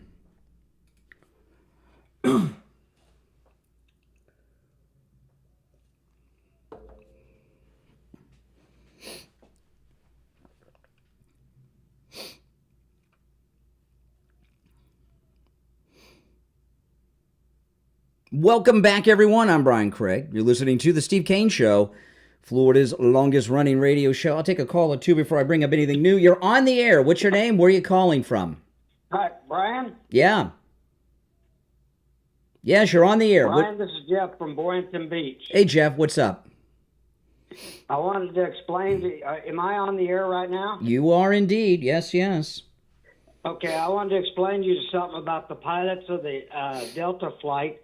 Doesn't matter whether they're male or female. They're represented by the Alpha Pilots Union. And immediately when you have an accident or an incident, you're protected through the union. Immediately they will make a phone call and call a phone number, and immediately they get representation. No. Slow down. Yeah. So you won't know whether no, they're that's male, BS. female, That's B. Hold on. Slow down. When that plane crashed in D.C., before we knew everyone was dead, we knew who the pilots were. When Captain Sully landed in New York in the water, we knew who he was before they were off the wing, okay? And the media know. They have people there, and they're suppressing this. Now, I don't know if they were women or men or whatever, but I know that if they are female, it's significant. Because that crash in D.C. was caused by the incompetence of a female pilot. So if we had two crashes back-to-back that were pretty significant by DEI pilots, that's significant news. The media don't want us to know. I've never seen a crash where we didn't know in the press who the pilots were. Never seen it before. We always know. Okay, well, that could be true, and I don't know how long the time frame before they knew exactly who the pilots well, let me tell you correct. tell you the significance. When I was like in middle school and high school, like in the 80s, there were a lot of plane crashes. Sometimes there were hijackings too, right? But there were a lot of plane crashes. It wasn't, and we haven't really had plane crashes from commercial airlines all that often for years. I don't know why, the technology, I don't know, but we haven't had plane crashes of commercial passenger jets very often for many years that are American or Canadian planes. And now we got this DEI didn't earn it that the airlines and Delta in particular brag about. And we get two crashes. The first one was caused by a woman, the lady helicopter pilot from that crash. And I think that it is the hook of the news story is, were these DEI pilots on that plane in Toronto? And this idea that their identities are hidden. I've never seen identities withheld like this before. Nope. The first one, it took a while to get. The family of the lady helicopter pilot wouldn't let the name be released. Now this, come on, something's up. Right. I don't understand that one either. They got it withheld quickly, and that could be the same case with the. I just know that they do call a hotline and they're immediately. Well, yeah, of course they have representation, but the press they may not want their names. Where did you say they you're? May not want their names It doesn't matter what they want. It doesn't matter. The press have a duty. Where are you calling me from again? Boynton Beach. How long have you lived in South Florida? I've lived here for over 30 years. Okay, now. good. Okay, good. So you remember ValueJet's crash in the Everglades? Do you remember that? I do. Female pilot. It hit going the speed of sound. And this is what I'm wondering. Okay, are a couple things. Is DEI in play here? That's one. Was DEI in play with the DC crash? And in an instance like that, I'm not a pilot. I don't know. Okay. And I told you guys, I'm afraid to fly. I made a YouTube video. I took off at 6 a.m. I went to the airport lounge at 5 a.m. and had screwdrivers. I've always been afraid to fly, and I drink before I fly. Because every time I get on a plane, I'm not kidding, I assume I'm going to die, and I pray. Okay. I do. I don't like to fly since 9/11. Okay. And what I'm wondering is, at the rate of speed that this plane came down in Toronto, is it possible that a woman pilot wouldn't have the physical strength in a situation like that to gain control of the aircraft. Because they hit hard and fast. That was not a controlled crash landing. Well, if he or she or whoever it was coming down at a high rate of descent, no matter, if they didn't recognize it in time to be able to correct that condition. Yeah, but Delta recently, could be hard to do. Delta recently, well, of course it's hard to do. Delta recently put out a video. It's all over the internet of Delta bragging about their DEI. They made a little video, and there were no men, anywhere on the aircraft. And I've never, and I'm also interested. We've seen one flight attendant helping people out. All right, leave your stuff behind. She's got a very deep voice. She sounds like Larry King.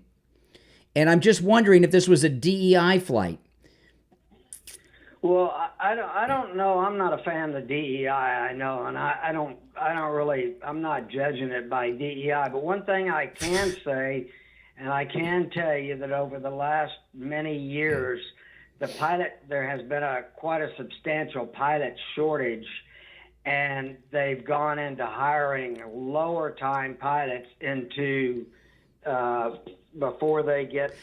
When I fly, I don't fly. Jets, I don't fly that much because I'm terrified of flying. I'm sorry, I'm not afraid to admit it.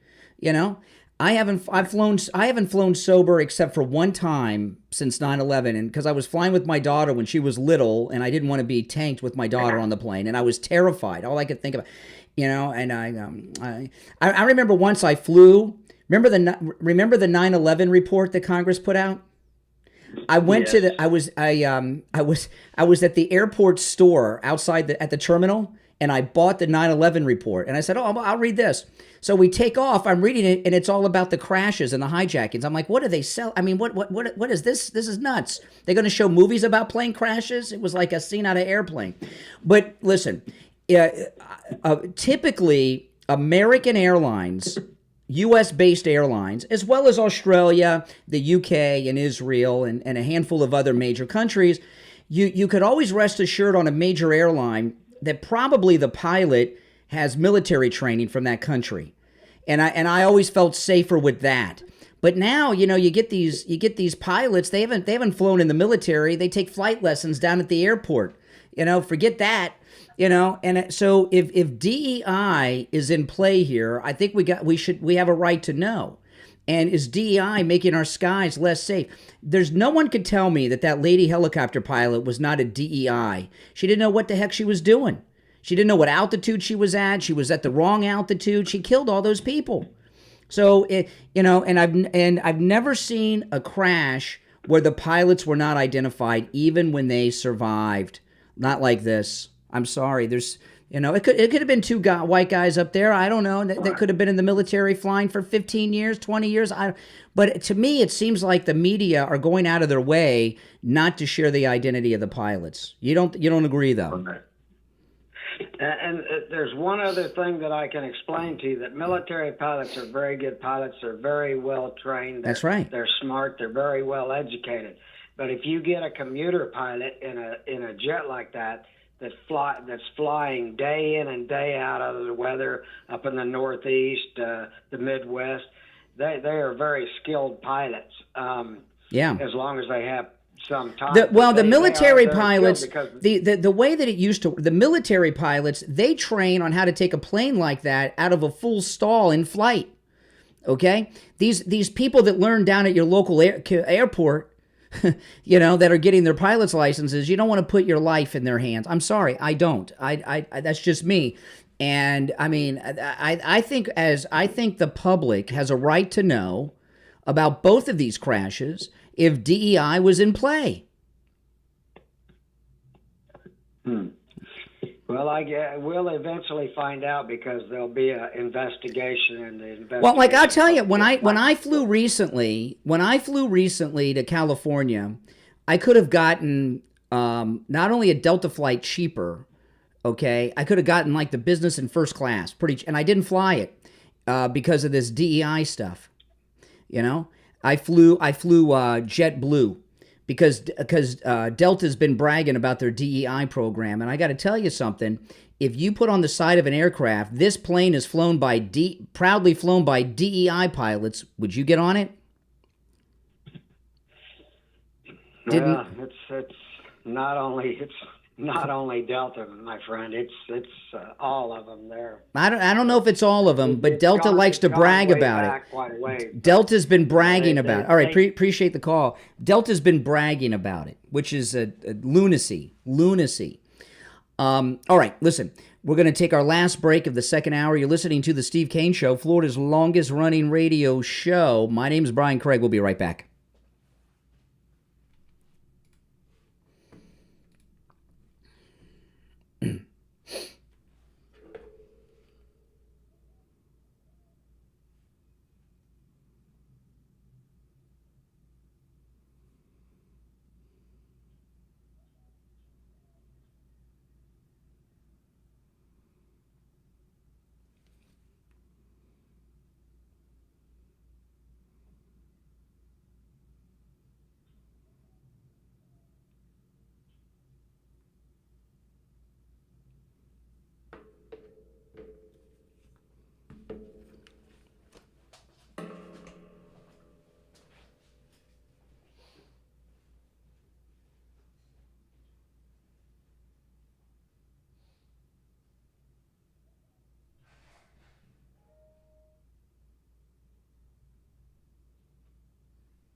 One minute.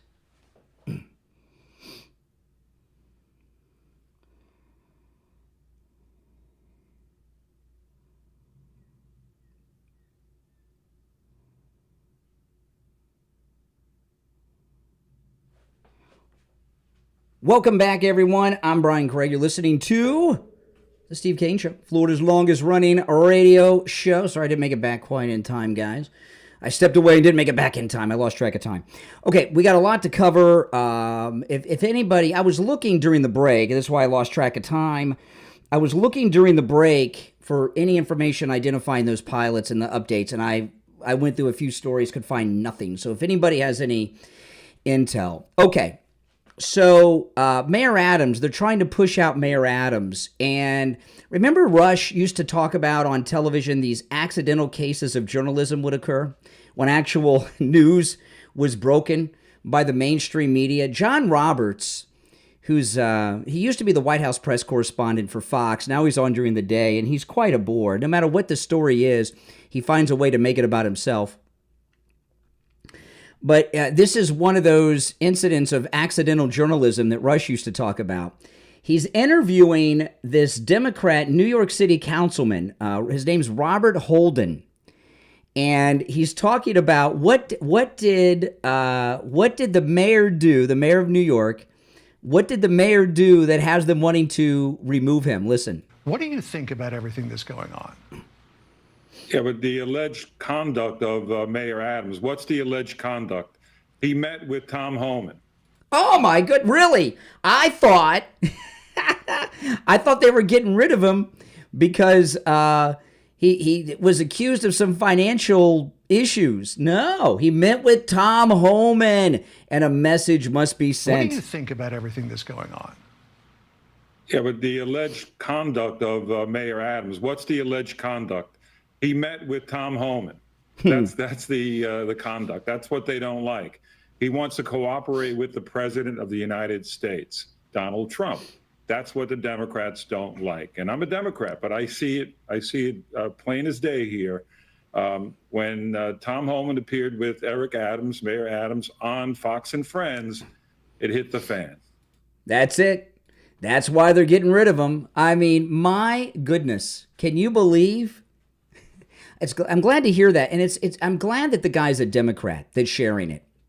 You know, because this is something we knew because he was cooperating with Trump. But to hear a New York councilman, a Democrat, admit it, that gives all the credibility we need to the whole story. And that's what's going on here. The people think, well, maybe New York's woken up. I don't know. So many people left up north during the shutdown and lockdown period. I don't know how many Republicans or people that are fed up or left in New York City. I don't know. But the state of New York, obviously, and the city in particular, is incredibly corrupt. I mean, that $59 million that was sent to New York from FEMA last week, it tells you everything. And these people aren't getting their money, so they're freaking out. Okay, now these peace talks to end the war in Ukraine are going incredibly well. The delegation in Saudi Arabia was led by Secretary of State Marco Rubio, one of South Florida's own. We're very proud of him here in South Florida. And Marco Rubio did a great job. And I'm so happy that they did not have Zelensky with them, aren't you? That was the best. And they said they were very productive. They had a very long meeting. The Russians, they have a demand, which and the president backed this up at the press conference yesterday at Mar-a-Lago. The Russians want to have an election and president in Ukraine as a condition of peace. And President Trump was talking about that yesterday. He said that Zelensky's passed his term. They got martial law. They got a dictatorship going on. President Trump talked about this. And I've noticed with that, and then after J.D. Vance's incredible Munich conference speech last week, when he's talking to all the NATO people and saying, why are we allied now? What is our shared goal that we're allied with? Right. And I saw some articles today. The left's newest thing is that Trump is working to ally the United States, not with the NATO nations, but with Russia. So, yeah, what's wrong with that? What has Russia done to us? What has Russia done to us? Who is doing more to hurt the United States? This is a serious question. Who's doing more to hurt the United States? Europe, the NATO countries, or Russia? And I'd say NATO.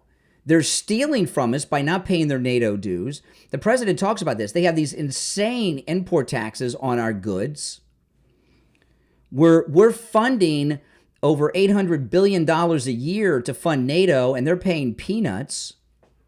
So, no, Russia is not the enemy of the United States. It may be the enemy of Ukraine, I get that, but they're not the enemy of the United States. In fact, I don't even know if they're the enemy of Europe, since President Trump often points out that Germany gets natural gas and other things from Russia.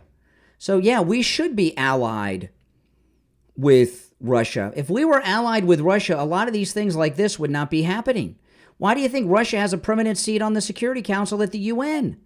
Because we were allies and we defeated the Nazis together. Us on one side, them on the other. Okay? We defeated the Nazis together. So what's going on now? And, Europe is lost. I want to play this audio. Have you seen this audio of this school kid from England? Now, he's got an English accent, But he's a young English kid, I don't know, 12 to 15, somewhere between 12 and 15.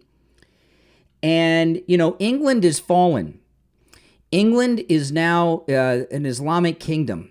And he's talking about what it's like in his school. Now, he's got an English accent, but very powerful. Listen. In schools, they're pressuring us to learn about Islam and learn about the people that are coming over. I don't want to learn about that. I want to learn about my culture, my beliefs, and I'm proud to be English. Have they taught you about the Bill of Rights? No. Did you learn about the Battle of Agincourt?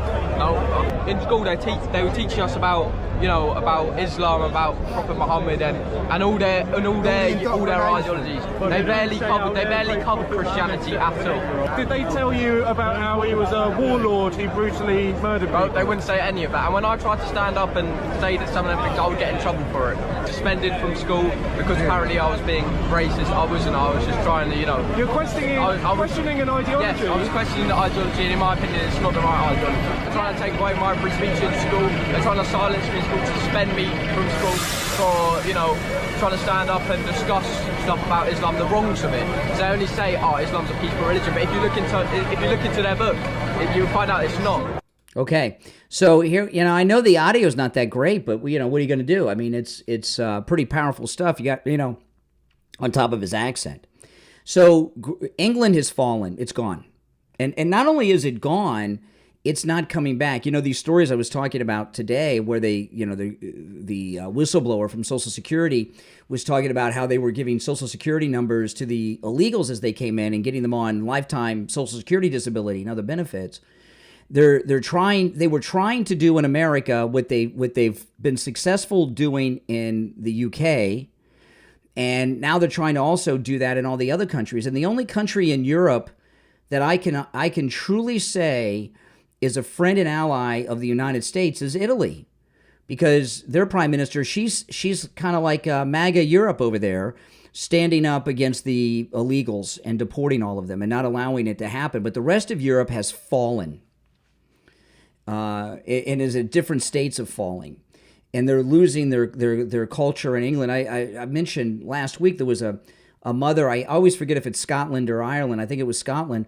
Her daughter was the only non-Muslim in her kindergarten class over there in the UK. So Europe's lost. We have zero shared goals with them. They just view us as a money pit that's sending them unlimited monies, and that they're ripping us off with the import taxes. So no, these peace talks with Russia over the Ukraine war, I hope that they end in an alliance between the United States and Russia. Russia has a lot of connections to countries that aren't really that friendly to us, like Iran and North Korea. And an alliance with Russia could help us with those problem places too. We should not even be in NATO anymore. We should withdraw from NATO. We should not send them 10 cents. Okay, we've been paying all the dues for all this time except for those couple of years with Trump when he got them to pay. They haven't been paying for 50 years. So if we stop paying now, how many years would it be until they made up what they've ripped off from us? No, we should not be paying 10 cents to NATO. They should be funding everything. We've paid enough. People are sick of it. All these things that Doge are finding out on top of the things we already know, like this with NATO, people are fed up. And you know what? They should be fed up. People work very hard. The government takes our tax money, and look what they're doing with it. People are fed up with it. And I was very proud of Marco Rubio when I saw him. He had a little press conference there at the table. It was very brief at the end of the talks with Russia, and it is appropriate for Zelensky not to be there. Zelensky would just enrage everybody and probably cause an escalation, really. And President Trump talked yesterday about how Ukraine is wiped out except for Kiev. They left Kiev alone, but the rest of the cities are destroyed, worse than Gaza, he said in some instances. And I don't know why we're not seeing that on television, other than the media don't want to show us how bad it is, because then they think people would demand peace and they don't want the war to end because the military-industrial complex. Now, I want to tell you guys but those of you that are already booked, I was meeting with Ian yesterday because we are setting up the dining arrangements, where everyone's sitting in the dining room, which is the most complex part of the entire cruise planning is setting up dining, because we dine together every night. So we have to set up the dining. And that's the most difficult and time-consuming part of the entire cruise. But Ian told me something that I was a little surprised about. He called me on the air last week, and we were telling you guys to sign up for the shore excursions. We have 3 shore excursions, 1 in each port. One of them only has 1 spot left. Another only has 2 spots left, and the third is filling up quick. And I want to tell you guys that if you have not signed up for the shore excursions, to call Ian at Cruise and Travel Depot. I'm not even going to give out the number because you already have Ian's number. You've talked to him because you're going on our cruise. The shore excursions are the highlight of all of our cruises, guys. Okay, this is what we remember. I mentioned this to you when I talk to Ian and we're planning the cruises, and he'll say, "Oh, we did something on another cruise. We want to do that again, or we don't want to do it." I'll say, which excursion was that? And he tells me which excursion, then I know which of the 6 cruises it was. That's how, because it's the highlight. I go on all the excursions with you. We hang out all day. It's a great time, but I don't want you guys to miss out. This is our largest group we've had. We've never sold out this early. So usually the shore excursions don't sell out as quickly as they are. You don't want to miss the shore excursions. So if you've not booked on the 3 shore excursions, call Ian today and get on them, because they're going to fill up. And if you're already booked, call him and make sure. I don't want anyone left out. Give Ian at Cruise and Travel Depot a call. All right, it's the Steve Kane Show. My name is Brian Craig. Callers on hold, stand by. Our number, 888-465-2631. We'll take our break. We'll come back for the third and final hour and your calls after this. Don't go anywhere.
Hey, what's up? Okay, we're going to be on in 2 minutes, so you'll hear music, but when you hear me... Did you see the Trump interview last night with Hannity? Okay, all right, we should talk about that. I was talking about it earlier. I mean, it was okay. Okay, I'm going to put you on hold. When next time you hear me, we'll be on the air. All right, hold on. That's Steve.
Welcome back, everyone. I'm Brian Craig. You're listening to the Steve Kane Radio Show, Florida's longest-running radio show. Hour number 3 has begun. Steve Kane, you with us?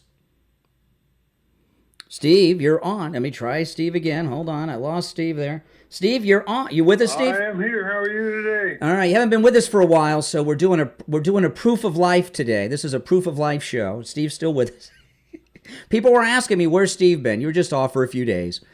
Did you see the Hannity interview with President Trump and Elon Musk? Yes, I did. Well, what was your thoughts on that? I don't know. It sounds almost too good to be true. It sounds like everything we've dreamed of. It sounds like we're going to get our country back. Yeah. I'm a little skeptical. I'm a kind of a show me person, but it seems to be moving ahead. What do you think? Well, Trump and Elon Musk are always great, but I thought Hannity did a rotten job. I thought it was one of the worst interviews he's ever done, Sean Hannity. Well, that's the problem. He's the wrong man for that interview. Because all Hannity knows is about talking about himself. Yes. And when he's got an interview where people are interested in hearing what the guest has to say, the guest doesn't stand a chance. Hannity's always talking over him. Well, the thing with Hannity with these interviews, and this is what I'll throw this out. If you in the audience have any thoughts on this, we're talking about specifically Hannity right now, okay? And the way to, Hannity, his ego has gotten out of control. He never used to be this way. He used to be like a really nice, everyday, humble guy, and he seems very full of himself the last few years. And when he does these interviews, it seems to me that he's doing two things. One, he's always trying to impress Trump for some reason. Yes. He's trying to impress Trump, which is insane. And the other thing he does, and this is one of the things you told me long ago, is radio death. And it translates on television too. He's trying to teach the audience all the time. So he has whatever the news cycle is, he has this list of things that he's got to go down to teach by repetition to the audience because he thinks that he talks down to his audience too. Yeah. And another thing Fox did with that interview that I think was a very bad programming decision. That interview was done like 4 or 5 days ago. And I thought the questions were very vanilla, generic questions. And when you're doing the news cycle right now, my estimate is about 6 hours, maybe 12 if you get lucky, because things are moving so fast with President Trump. And most of the questions that Hannity had asked, I've seen Trump ask and answer a few times in the last couple of days, including one question that Hannity asked that I've seen Trump ask 3 or 4 times, including in the Mar-a-Lago press conference yesterday that was before the interview aired. If there's any conflict of interest with what Doge finds and Elon's companies, will he step aside for that? I mean, so when you do an interview with Trump like that, it has to air the day of, not 4 days later. Or it's kind of dated, and and he's been asked and answered all those questions already. So I thought Hannity, he had an interview which could have been the most exciting, historic interview ever. I've never seen a president of the United States do a side-by-side interview with anyone other than their wives, and to have somebody like that who coincidentally is the richest man in the world, and he blew it. Yeah, he is disappointing. I mean, there was no question of it. Yeah, well, the interview, he's just not a great interviewer. No, he sucks. That's simple, really. Yeah. Now you were off the last couple days, and but you're back, and I did talk about this a little bit yesterday, but I wanted to bring it up with you because Monday, which was President's Day, was 4 years since the passing of Rush Limbaugh, and I know. It's so sad. And what someone called yesterday who was in tears talking about Rush. I tell you, we could use Rush these days to give analysis of what's going on. That's for sure. Oh my goodness! I mean, this is what this Doge is finding and cutting and finding out is some of the. I think what they're finding out is the biggest financial scandals in history, and the biggest. Oh yeah, absolutely. If it's anything on the scale that they're talking, it seems to me they're talking about.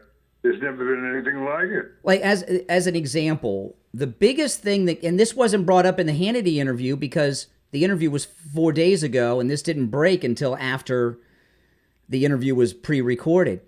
Over the weekend, and I went through this on Monday, but like I said, you've been off a couple days, and this is a big story, and it continues to develop because President Trump went over this list at the Mar-a-Lago press conference yesterday afternoon. And at Mar-a-Lago, they got rid of the echo during the press conference. It was perfect sound. I don't know how they did that. That's pretty cool technically. There were 10 million people on the Social Security rolls over the age of 120, some over 300 years old. And Trump read through this list, 10 million over the age of 120. And Trump has ordered an investigation to find out if the checks are going out to these people that are over. Today they'll probably get a lot of that information. It's been 2 days. They haven't gotten it yet, but they spent half of the time in court, so they didn't have material to work with until the court ruled in their favor. Well, then we found out that one of the judges. Both judges are getting money from the corrupt government deals, right? One of the judges, his wife has a company, or has a company, a charitable foundation for hungry children in Ethiopia that she gets millions of dollars a year from USAID. The other judge is getting tens of millions of dollars in government funding for his NGO. Okay, so the judges have been exposed, but those people, the 10 million over age 120 that are getting this on the Social Security doles, when that story first dropped, it was in the Monday morning news cycle. They said, they died so long ago, there were no computers then, so they didn't get taken all the. Right. Well, but then later in the day on Monday, the acting Social Security administrator, who's a holdover from Biden, unexpectedly quit and retired from government. And she's been a government worker for 32 years. So she didn't quit. What did that tell you? That somebody's getting that money.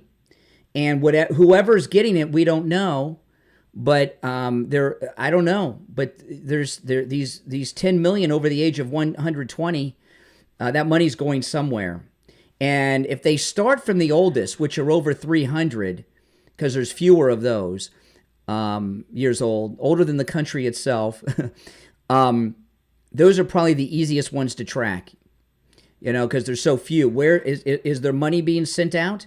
Where's it going? Is it a check? Is it a direct deposit? That's what they're looking at. In my understanding, and I'm not sure I have it 100% right, but my understanding from what I'm seeing is that that's what it's going to be about from here on, is running it back and finding who was collecting funds that they weren't entitled to. Yeah. And the checks keep coming, and the checks kept coming, and they didn't. Well, not only would those people be dead, their families would be dead too. They're just too old. I mean, most people. This is a sad thing. I mean, you've got like 80. You've got more kids than Elon Musk, right? But most. I relate to him on that. Yeah, most people are forgotten. They say after 2 generations, your whole line dies off and spreads out. You're forgotten unless you're a special famous person or something. So the monies that are going to the 10 million, if over 120 years old, are not going to their families. It's too long. There's some type of government corruption. Somebody's getting that money, and they're going to find out. I mean, there's this other thing that Trump was talking about in not the Hannity interview, but the press conference at Mar-a-Lago yesterday, which was much better than the Hannity interview, I got to say. This thing where people get a government contract for 3 months. I don't know what you're doing. Maybe you're painting a building for it. You get a 3-month contract, but they've been paying them for 20 years, and there's a whole bunch of that too. And those people have been there's so much, and they've been collecting that money for 20 years, and I'm sure spending it. And I know there's a lot of financial fraud. So Elon Musk. What do you think of the idea that I'm trying to think of who it was that launched the idea? But what about giving checks to all the present taxpayers for money that they had paid in. Well, it's interesting you say that because Elon Musk was talking yesterday that they're talking about that Trump is considering giving every taxpayer, you got to be a taxpayer, okay? You can't be some person sucking off the gun. You got to be a taxpayer. Giving each household of taxpayers $5,000. I'll take it. Go buy some gold with it. $5,000. $5,000. But by the time, when that happens, they're going to keep finding more. We may get multiple rebates. They owe us a lot of money. Yeah, that would be awesome. Could you imagine? We come into the midterms, and right before the midterms, every taxpayer gets a check from Donald Trump for $5,000. Do you think that's possible? Yeah. George W. Bush gave us a tax. George W. Bush did tax cuts and gave everybody it was $300 or $600. I don't remember. $300 to $600 a household to taxpayer rebate. Wouldn't you rather, just as a taxpayer, wouldn't you rather see them take that money and contribute it towards the national debt? I'd like them to take that money and contribute it towards me. No, no, I don't care about that. No. You don't want to get $5,000 of your tax money back just in a check? Are you kidding? No, of course, everybody would like a check for $5,000. Heck yeah! But also, I mean, paying off the money towards the debt has an appeal as well. I'm worried about my own debt, or maybe I'll buy a new car, or maybe I'll buy some gold. I don't know, but I want the $5,000 myself. No, you can send yours to the debt, Steve. You don't have to. You can send it back and say, apply this to the national debt. But I'm going to take mine. You don't think that most patriotic Americans would be willing to sacrifice that money towards the debt? No. Our own, maybe their household debt. People could pay off credit cards, buy cars. No way. No. I want the money myself. You can put yours towards the debt. I don't think your wife would let you. Who would do that? You have to be crazy. You'd have to be like uber rich to say that. No, everybody wants the money themselves. $5,000 to every tax-paying household. That sounds pretty good to me. All right, listen. Well, I'd be interested to see what the audience feels on that point. If you're on hold, stand by. If you got any thoughts on anything we brought up since 6 a.m., certainly are welcome at 1-888-465-2631. 888-465-2631. I'm going to put you on hold, Steve. We'll take our break and be right back.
Welcome back, everyone. I'm Brian Craig. You're listening to the Steve Kane Radio Show. You back with us, Steve?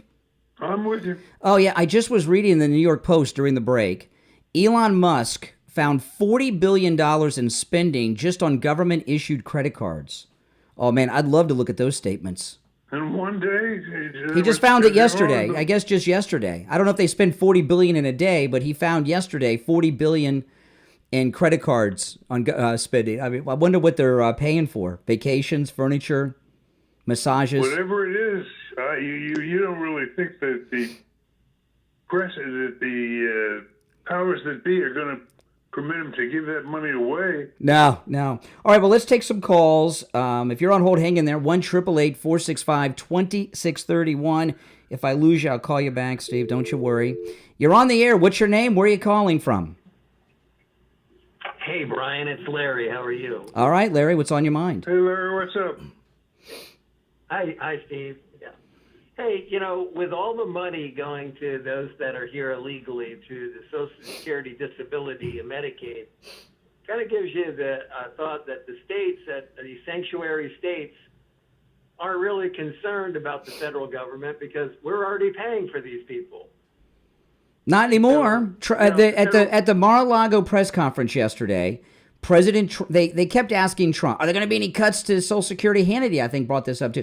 He said, only to the illegals that are fraudulently getting it. We're going to cut them all off. So those are all going to be cut off. Beautiful. And this is where the self-deportation is going to come in. Because they're not going to have the money anymore, and they're just, hopefully, they're just going to start to leave. Well, what happened? Yeah, go ahead, caller. Well, the other thing is these sanctuary states that are protecting these people that are here illegally. They're not helping ICE. Well, maybe the plan should change. Hey, we're not just going to go after criminals. We're going to go after the lawn care guy and everybody else. And maybe that'll send the message to the sanctuary cities that maybe you should you know what? The sanctuary cities, since they're not getting their money from the government anymore, right? Like New York, Trump took back that $59 million that FEMA sent to New York last week. So they don't want the illegals; they want the money that they get for the illegals. So now that the money's being cut off, do the sanctuary cities want to offer sanctuary if they're not getting the payoffs? Yeah, great point. This is so exciting, but so disgusting at the same time. It's amazing how much. I mean, we're going to probably find out that not only are we not going to be paying taxes anymore, that they're going to probably send us checks every year. Larry, can I ask you a question? Do you read the New York Post? No, sir. Well, anyway, I'm very curious. They had a picture yesterday of Elon's girlfriend in the New York Post. Oh, the new baby mama. I was mama. just wondering, have you seen her? Yeah, she's the mother of his 13th child, his new baby mama. Exactly. What did you think of her? I think she's nuts. I've seen a picture of her. On the probably one of the news sites on the internet. I'm a married man, so I'm not allowed to say. No, that picture. You can send a conversation. That picture you saw was a glamour shot. Yeah, the picture you saw was a glamour shot. She's about a 3. Right. She's about a 3. Oh, she's not that pretty. The picture flatters her, you're saying. Well, I'm surprised the richest man in the world had sex with her. I'm surprised. Well, the picture, I don't know about a glamour shot, but when I saw the picture in the Post, that didn't surprise me at all. Yeah, no, it was very attractive. Yeah, because that's a glamour shot. But let me ask you this. All right, take care, guys. Take care. Forgetting about our fantasies for the moment. Your fantasy, maybe. Since you seem to have followed it, what do you think of the way Elon is treating her? He's treating her fine. He's treating her fine. I don't know. The article I read in the New York Post yesterday, he was giving her the brush off.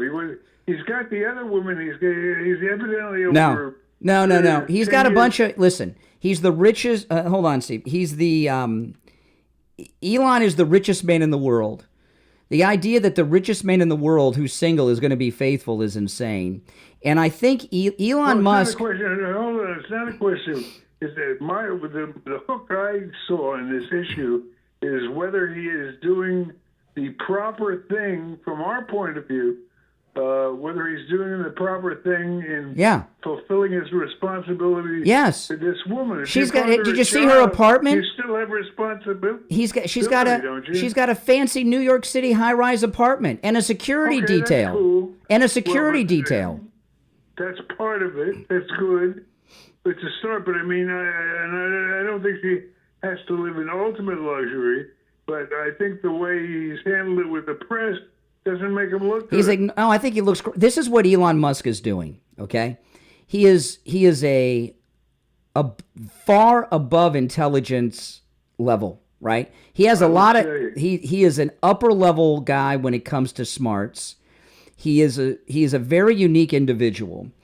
And these things are passed through DNA, and I think he's trying to have as many children as he can to give our country as many young, brilliant people as he possibly can himself. I think he's trying to spread as much of his DNA as possible. Justice to these kids? Yes. Are you kidding? Their dad's the richest man in the world, the richest man who's ever lived. They're set for life. Yes, they do. They know him. Well, they know him, but her son doesn't know him. Yeah, he's an infant. It's a 5-month-old baby. 5-month-old baby doesn't know anybody. Well, you got to ask yourself, what's going to be his situation? He's set for life. He's going to be rich, and for life he'll never want, and and he'll be very smart and everything else, like his dad. What happened with the girl, Steve? What happened with the girl is she's a psycho. Okay. Some people. By the way, just give me a source on this. A lot of people have been talking about her that are she's a conservative influencer, and in these circles she's well known. She worked at the Babylon Bee and others, and people that a lot of these young conservatives like the Charlie Kirk types know her.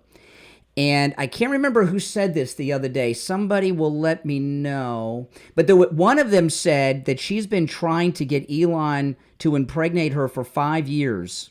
Yeah, but she's got. Don't you think she's got a devil in this fight? No. She sought him out to get pregnant by him so she could win that Elon Musk lifetime lottery ticket. For a fact, that's just gossip. No, it's from people that know her. She got pregnant on purpose to have his baby, so she's set up. That's what people are saying. And she's not. And what happened? No. I've been following this very closely. I know the whole story. And what happened was she's kind of like Glenn Close in that movie with Michael Douglas. She's a fatal attraction. What happened? Elon spent Valentine's Day on Friday with one of the other baby mamas. She saw it online and got ticked off and went to the press. She wanted to spend Valentine's with him, and he didn't. He spent it with one of the other baby mamas. So that's why she went to the press. So what happens when this particular child, the one most recent child, what happens when he has a birthday? What, is he going to have a daddy at the party? Yeah, sure. His dad's Elon Musk, the richest man who's ever lived. Not based on what I've seen in this case. Because the press she and the press want to. This is what they're doing. He's MAGA. They're right? Trump and Elon are conservatives. They think that MAGA people, since we're strong family values people, that we're going to drop our support of Elon Musk and Doge will fade away over this baby mama drama. I don't care if he has 80 kids by 80 different women. I don't care. Well, I don't see that right there is your. What he's doing is much more important than any of that. You don't know what he's doing. I know what he's doing. Well, he's taking care of her. No, he's just taking care of them. She has a high-rise apartment in New York City. It's like millions of dollars. Well, I'll be glad to turn it over to the audience. Everyone's going to agree with me. Opinion, but I'll tell you something. I don't, as a gentleman, from that point of view, because I agree. I think we on Elon's side have a dog in the fight. And No, I don't it's like the fine. way he's handling it. I like it. I like it. I think we should have as many little Elon babies as possible. He's very, very smart. Let's see if the I want to see if the women in the audience agree. Everyone's going to agree with me. Let's give out the number. I want Elon to have 1,000 kids. I want him to impregnate women when he's on his deathbed in 100 years. That's how smart he is. 1-888-465-2631. I'm going to put you on hold, Steve, and I want to tell everyone about the incredible free doorbell camera offer from Sloman's. You know, Sloman's will give you a free doorbell camera that connects directly to your cell phone, just like I have, with the installation of your Sloman Shield. Sloman's is also going to give you a free customized home security system and professional installation when you use their low-cost central station monitoring. Okay? They're going to, I know, it's amazing. You get an LED touchscreen, a motion detector, 10 contacts for your doors and windows, a lifetime warranty, and a backup battery. Plus, you'll get a free doorbell camera with the installation of your Sloman Shield. And, you know, with this doorbell camera connected to your cell phone, you get a notification every time there's movement at your door, no matter where you are. So sometimes I'm just in my backyard and I get a notification, oh, there's somebody coming up to the door. So I know if I got to go answer the door or not.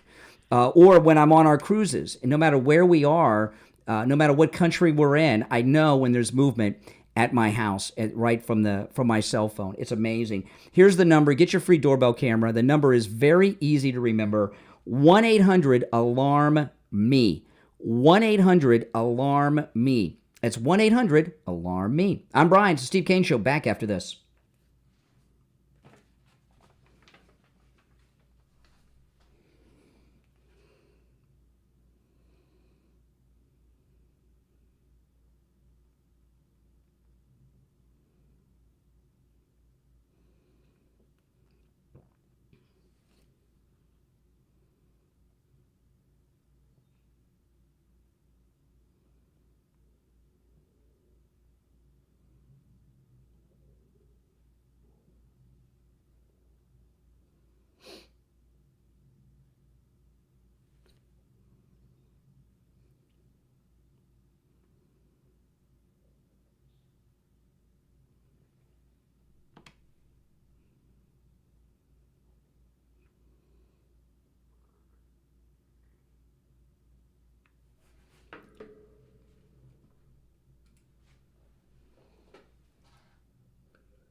We'll be back in about 2 minutes.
1 minute.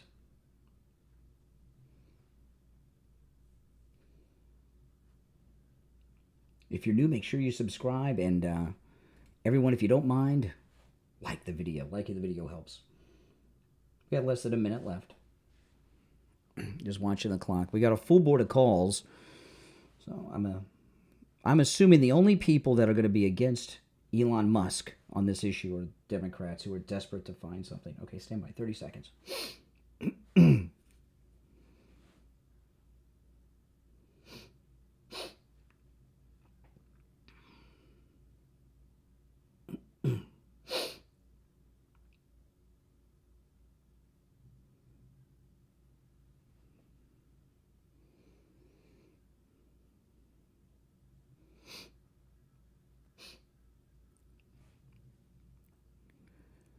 All right, welcome back, everyone. It's the Steve Kane Show. My name's Brian Craig. Steve, you back with us? Oh, hold on, let me do this. I got Steve here. All right, Steve, you back with us? All right, I'm going to put Steve on hold. We'll go back to Steve and take some. We got a full board of calls here. I guess Steve mentioned sex, and then the lines lit up. I'll try Steve one more time before I go to the calls. Steve, you with us? All right, I'll put Steve on hold, and we'll just go take these calls while I get Steve. You're on the air. What's your name? Where are you calling from? Brian from Deerfield. Hey, Brian. Hey, Brian. Hi, Steve. How are you today? Brian, they can take that $5,000 check and get it to me as quick as they can. Heck this yeah. is so outrageous what we're seeing. Absolutely. Absolutely. You think about 10 million people over 120 years old. I mean, the population of Greenland is 58,000. Are we financing countries with our tax dollars? The world. We're financing the world. Absolutely. And $5,000 compared to the outrageous amounts these guys are ripping us off for, it's not even table scraps. Mm-hmm. Not even table scraps. Agreed. It's an outrage. It's a disgrace. So who can? And that should probably be a bigger amount too. It should probably be a bigger amount when I hear about billions and trillions. Well, here's the thing. Here's the thing. Okay, now that Elon has commented on this rebate check, and people are talking $15,000 per household of taxpayers, okay, not each person. That's now becoming an expectation. So they're going to deliver on that. But there may be more. There may be multiple payments as they find more corruption. I don't think we've even found the tip of the iceberg. I mean, like you say, wait till they go to the Pentagon, see what's going on there. You know, and I remember all these other. I remember Obama. Oh, the Republicans want tax cuts. How are they going to pay for it? And look at all this nonsense they're paying for. Well, we're going to pay $1 billion for Obama's library. Did you see that segment last night? Yeah, how long has that been going on? 6 years? Yeah. Yeah, and it's what 800 million's already been pulled into, and it looks like it's a monstrosity, that building, his library and that. And they expected to go over $1 billion for his friggin' library. Mm-hmm. $1 billion for Obama's library, $1.5 billion for Kamala's joke of a political campaign. People are really getting fed up with this. Well, can you imagine what that library is going to be like? How many bathrooms they're going to have with all these genders? Oh, I don't know. Does everything it looks terrible from the outside? Does everything have to be in everything has to be in English, Spanish, and Arabic? Yes. Yes. You got to check all the boxes, even to build a presidential library. Yeah. All right, take care, man. I appreciate the call. All right, let me try Steve again. All right, Steve, you back with us? I don't know why. I've gone to Steve like 3 times. He's not there. I'll just go back to the calls. You're on the air. What's your name? Where are you calling from? Peter from Boca. Hey, Peter. I was wondering, did Steve fall out of bed today and hit his head? He's making no sense about Elon.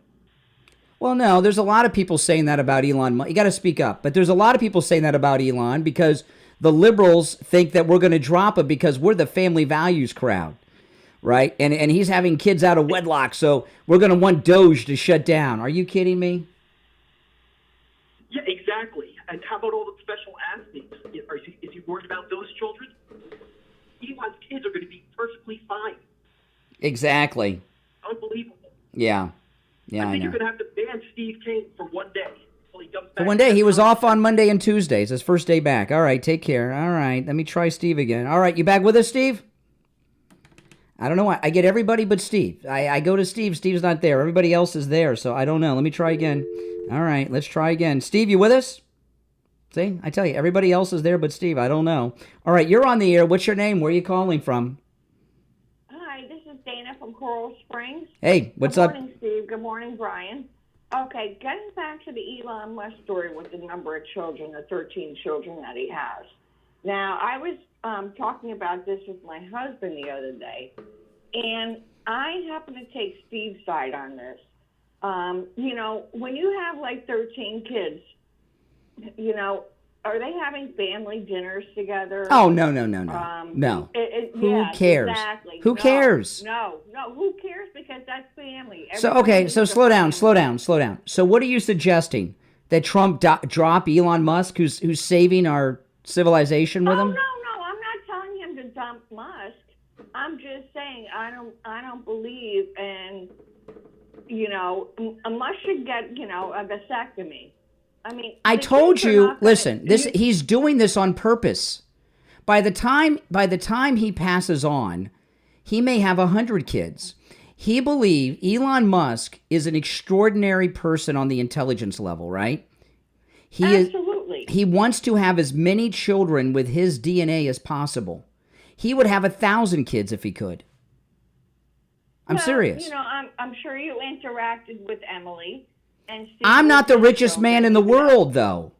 There's a difference. Doesn't matter. Yeah, sure. His But, kids you will know, never you teach want.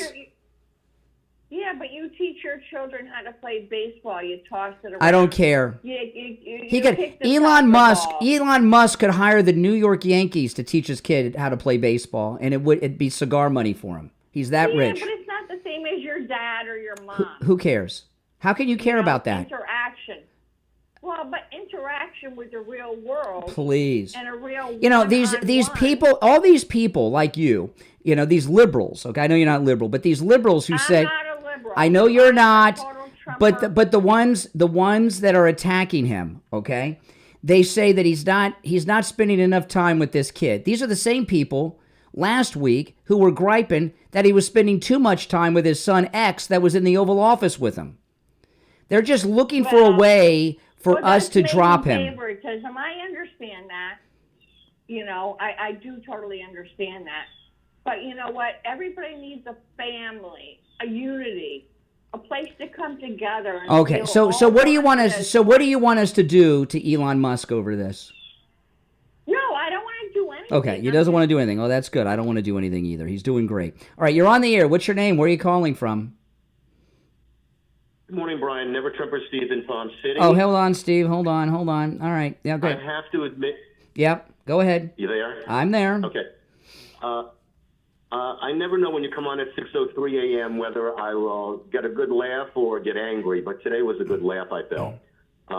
When you elected to play amateur psychiatrist to analyze Hannity, there's something called projection, which I know you know what that means, but for your audience, Not project. You can tell me. You can say that all you want. I have followed Hannity since before he was famous, and that's just my opinion on how his personality has changed.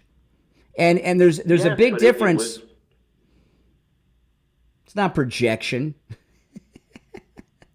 Give me a break. It is projection when you say that he interrupts people all the time. That's what you do No, with me. And no, many but others. you're not. Excuse me. You're not Donald Trump, the president of the United States. There's a difference. I would about no. personality. No, I said. In fact, I said he talks to he interrupts President Trump like I interrupt liberal jerks that call me. You don't interrupt Donald Trump. He's not like you're not like Donald Trump. If Donald Trump were on the phone, I would say nothing until he let me know it was okay to speak. Yes. And you attempt to educate the audience. No, which I you don't. said Hannity I does. do You not. that on No, your- I talk about the issues of the day and give my opinions. I'm not. I am not a teacher. No, the audience is much smarter than me. You're not, but many in the are.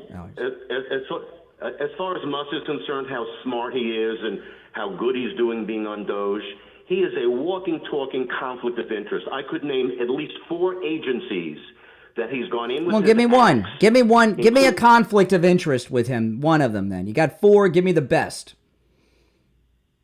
Oh, they're all good. In fact, one, thank God you didn't know about it when you were traveling from California and then back, because he. Give me his biggest conflict with Doge. Give me the big. I'm almost out of. I got a break. So give me the biggest conflict. With FAA or just any of Give them? me the biggest conflict of interest he's uncovered, where he shut down his competition. Okay, here, competition I'll keep separate. He fired people in the Nuclear Security Agency and the Department of Agriculture. No, he didn't. Inspecting. No, he didn't. Yes, he did. He doesn't fire. He does. Excuse me. He has no government authority to fire. They were fired by the president. President brought some of them back. He doesn't fire people. That's not a conflict, by the way. Okay, I'm going to put you on hold. Everyone on hold, stand by. We'll be right back.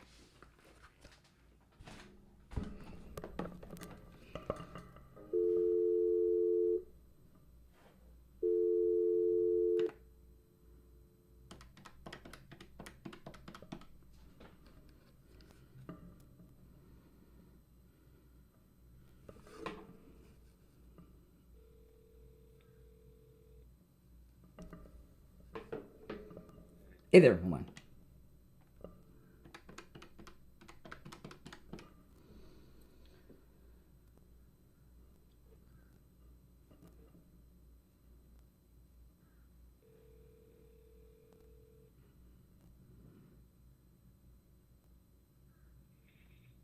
Hey, hold on. It's going to be a couple minutes. Hold on.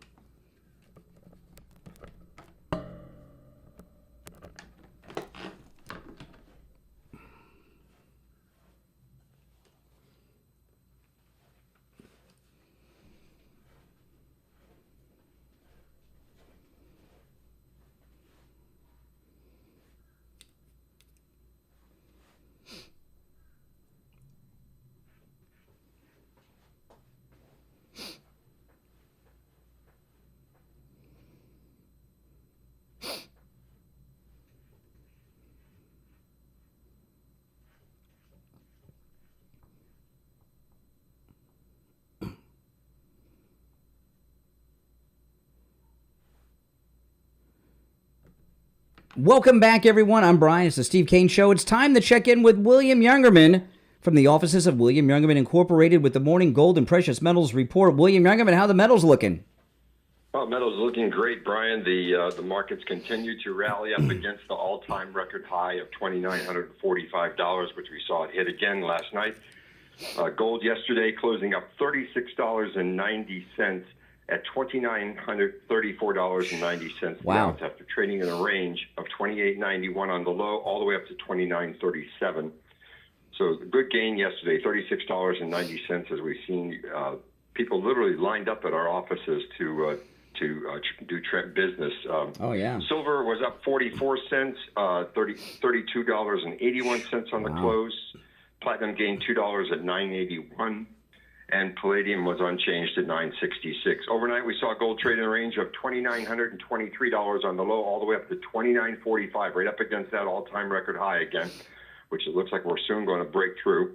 And right now, $2,940 gold up $5.10. Wow, that's Silver amazing. up 9 cents at $32.90 the ounce. Platinum down $5 at $9.76, and palladium up $8 at $9.74. So. Good market, good time to go through that safety deposit box and all those drawers that have all that little pieces of jewelry laying around in there that are broken or not being worn anymore, and bring it on in for the top prices, because you'll be amazed at how much a few pennyweights of 14-karat gold will be worth today. Yeah, and by the way, that jewelry that's broken, old, ugly, out of style, gaudy jewelry, don't clean it. It doesn't matter what it looks like if it's just to the metals. And silver's doing amazing too, William Youngerman. These numbers on silver are wild, you know, too. All right, guys, listen. William Youngerman opens up at 10 a.m. Give him a call, 1-800-327-5010, 1-800-327-5010. And his address is 150 East Palmetto Park Road in Boca, on the first floor of the Bank of America building, just east of US 1 Federal Highway on the south side of the street. And don't forget, you can do your transactions over the phone and through the mail with William Youngerman. It's very easy, very convenient. And you won't get put on any list where people are calling you and all this stuff, and you get great deals on the metals. You can find William Youngerman's phone number and address on his website, WilliamYoungerman.com. That's WilliamYoungerman.com. All right, William Youngerman, exciting times for the metals. We'll talk tomorrow. Okay, have a great day. All right, take care. All right, one opening where William Youngerman was holding, and we got Steve Kane back. Steve, you back with us? I'm here. Are you there? I'm always here. I mean, I'm just, I'm here 24 hours a day. I'm just, I got to tell you. The Post is full of all kinds of stuff today. Did you see this? What's going on with Barron? Nothing. You didn't see there's something about a scandal involving No Barron? scandal involving Barron. No scandals. So a girl at NYU said something about him, and but there's no scandal with Barron. He's a choir boy. Tell me the story. I don't remember exactly what she said, but she made some negative comment about Barron, and they removed her from heading up the college Republicans or something over it. No scandal with Barron. He's the tallest choir boy that's ever lived. He sure is a big boy, that's for sure. Oh, my goodness. Yeah, he is. All right, well, so you don't have the details of that, though. That's all I know. But, you brought up sex, and there's only one opening on the board where William Youngerman was at, so... Ain't it amazing? It's insane. Before we go back to the calls, though, I want to talk to people about Dr. Philip Appleton and his laser wave pain treatment. I wonder, Steve, what my life would be like if we never met Dr. Appleton, because he's rid me of pain 7 times. And if we never met Dr. Appleton, I would either be a drug addict hooked on all the prescription drugs, or I just would be like in a wheelchair.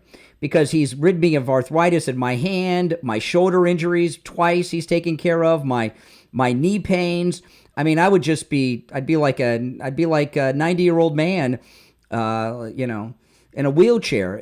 The laser wave pain treatment, the reason it works and lasts, the first time he rid me of pain, we met him over 2.5 years ago, is because the laser treatment repairs the damage that's causing the pain. And not only is the laser treatment painless, you don't even feel it. There's no sensation at all. Okay? People ask me about that. Well, you don't feel it, but do you feel anything? No, you feel nothing. Only better, okay, after the treatment, because your pain's gone. It works on every type of pain I've ever heard of, and I'm learning of new pains all the time. And it's really exciting when I meet listeners. They always point to the part of their body that doesn't hurt anymore. It's pretty cool. Dr. Appleton performs all the laser treatments himself. There's no needles, no shots, no injections, no downtime, and no appointment necessary, even on Saturdays. You can walk right in. Usually if I'm there, it's on Saturdays. But one time I was in such pain, I couldn't wait till Saturday. I went there Friday afternoon, just showed up, and he treated me. Give him a call and say bye-bye to your pain, like I've done 7 times. 954-973-0710. 954-973-0710. And online, AppletonCairo.com. All right, Steve, you wanna take some calls, Steve? Yeah, sure, do it. Okay, let's go. The people that agree, that are going to agree with you about the baby mama are probably liberals, but we'll find out. We'll find out. You're on the air. Well, What's your? You're not discounting their opinion because they have a different political philosophy. I hope Elon has 1,000 kids before he dies. He's so smart. You're on the air. What's your name? Where are you calling from? Yeah, it's Matthew from Pompano. How are you guys? Hi. Good. Very good, thank you. I just think that you began the show, started talking about sending checks, 5,000, 10,000, and it's the same problem that Biden got into, which is inflationary. You start sending out checks to people. First of all, you're $37 trillion in debt. And second of all, you give people money, and they're just going to go and start spending it on things that they may or may not need. You yourself mentioned about, I'm going to get a new car. That's the inflationary spiral that you're into. It's a big mistake. I don't know. That's too cerebral for me. This is what I know.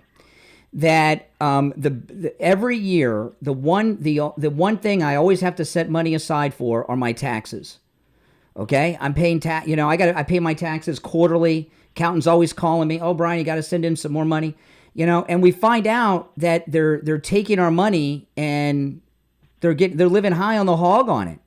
And I don't think there's anything wrong with giving the taxpayers, people that are actually paying taxes, okay, and some of that money back. You don't have to keep yours. Yeah. You have already spent the money. The inflationary cycle that begins by sending out additional checks is what got everybody into the problem to begin with. So I agree with cutting expenses, cutting the fat, getting rid of the corruption, all of which is being uncovered. Tremendous. But you're now compounding the mistake if you say, "Oh, now we're just going to send checks back out." Well, I'll tell you what. When you get your check, when you get your check in the mail, send it back to the Treasury. Don't take it. You and Steve. But I'm going to take mine. It's not about my individual. It's not about my individual check. It's about the entire cycle of sending checks out. No one's going to turn down free money, but that's the problem. That you give out. It's not free money. People It's not free money. They've been stealing it from us. It's been theft. They've been stealing it from us. Stop stealing, but don't send out additional money and create an additional inflationary cycle that will now bleed into the system for another 4 or 5 years. Hold on. What happened here is at one point their eligibility expired and they got a check anyway. And instead of being honest and turning it in and saying, "I don't deserve this," they cashed it anyway. No. So it's kind of... No, I agree with you. Dealing. If you want to cut the waste, fraud, and abuse of sending out fraudulent Social Security checks or to illegal immigrants who don't deserve them, all warranted. But to then say, "Oh, we found money and we're going to send out to every household." Well, wait a minute. Are we? Well, okay. President. Okay, George. Okay. Slow down. I already heard that. G.W. Bush did this with a smaller amount. It was, if I remember correctly, it was $600 a person, a taxpayer, up to $1,200 per household or something. Okay. Is it just the amount is too much, $5,000, or you don't want any money sent?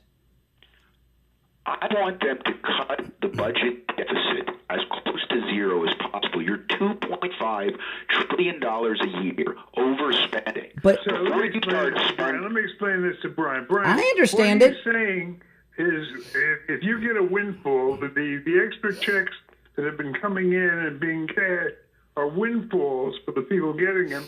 You can either use the money to pay down the debt, or you can turn the money back in and bring it to the authorities' attention. No, I think that I want some of the money back. Think about how that would help us in the midterms. It'll help for political reasons, but now egg prices will be $25. No, see, what President Trump's long-term goal is, okay, is to abolish the income tax, fund the entire country on the tariffs, and it looks like it's possible because so much money is being wasted. And to do that, that's a big process. He's going to need 4 years of Republicans. Whatever financial negativity came out of sending people rebate checks would be made up by having a stronger majority in the midterms. Because historically, we could lose the midterms if the historical pattern's true, and we get the Democrats back. I think the rebate. I'm not disagreeing with what you're saying from a very cerebral economic thing, but when you talk about winning the midterms, could you imagine if every taxpaying American got $5,000 in their household right before the midterms? Who are they going to vote for? Trump's people or the Democrats? Of course, I'm vote for Trump, but you're building in a system where prices will continue to escalate away. Okay. Hey, listen, I got to run, but I appreciate the call. Take care, man. You make some good points. Very intellectual guy. All right, let's go. You're on the air. What's your name? Where are you calling from? Yes, Tom. I'm from Fort Myers, Florida. Uh-huh. Hey, Thomas. You're on the air. How are you guys? All right. Yes, sir. Can you hear me still? I can. You're calling us. You're calling us from the coast of the Gulf of America in Fort Myers. That's awesome. Yes, I am. Hey, okay. First thing right off the bat, I have realized we are all wrong somewhere. I just wanted to chime in about the Doge expedition that's going on. It all looks really good on the surface, but is it setting precedents for the digital currency? That's number one. First off, we hardly use cash anymore anyway. Apple Pay, Google Pay, debit cards. We're already cashless. We're almost out of time, so we got 10 seconds. Yeah. Do you want for the government, Big Brother, to know everything that you're buying? They already do. Sale and all these They're not. things? They're not looking into what we're buying. Hey, listen, I got to run. A little paranoia there from the Gulf of America. Well, listen, we're out of time for today, but we'll be back tomorrow. We have a full board of calls. If you're on hold, hang in there. We'll be back live tomorrow at 6 a.m. And if you're still on hold, you'll be first in line. Don't forget, join me on Tuesday. Steve, I'm going to appear with Attorney Barry Siegel at the Spanish River branch of the library in Boca on Tuesday at 10 a.m. for his Revocable Living Trust Workshop. See you there Tuesday, 10 a.m. in Boca. All right, we'll see you tomorrow morning at 6 a.m. It's the Steve Kane Show. I'm Brian Craig. Take care. We'll talk tomorrow morning.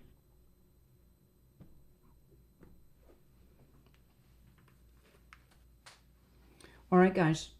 Thanks for tuning in. If you're new, make sure you subscribe, all right? I'll see you later. Take care. And you guys, I just shut down the one stream. You guys, thanks again. If you're new, please subscribe. And also, if you don't mind, everyone, if you could like the video. Liking the video helps grow the channel a lot. So please like the video. I got to run because I got a long list of things I got to do. Tomorrow and Friday, I'll be at the radio station. I got to go to the radio station tomorrow and Friday for some things. But thanks for joining me. I'll see you later. Take care.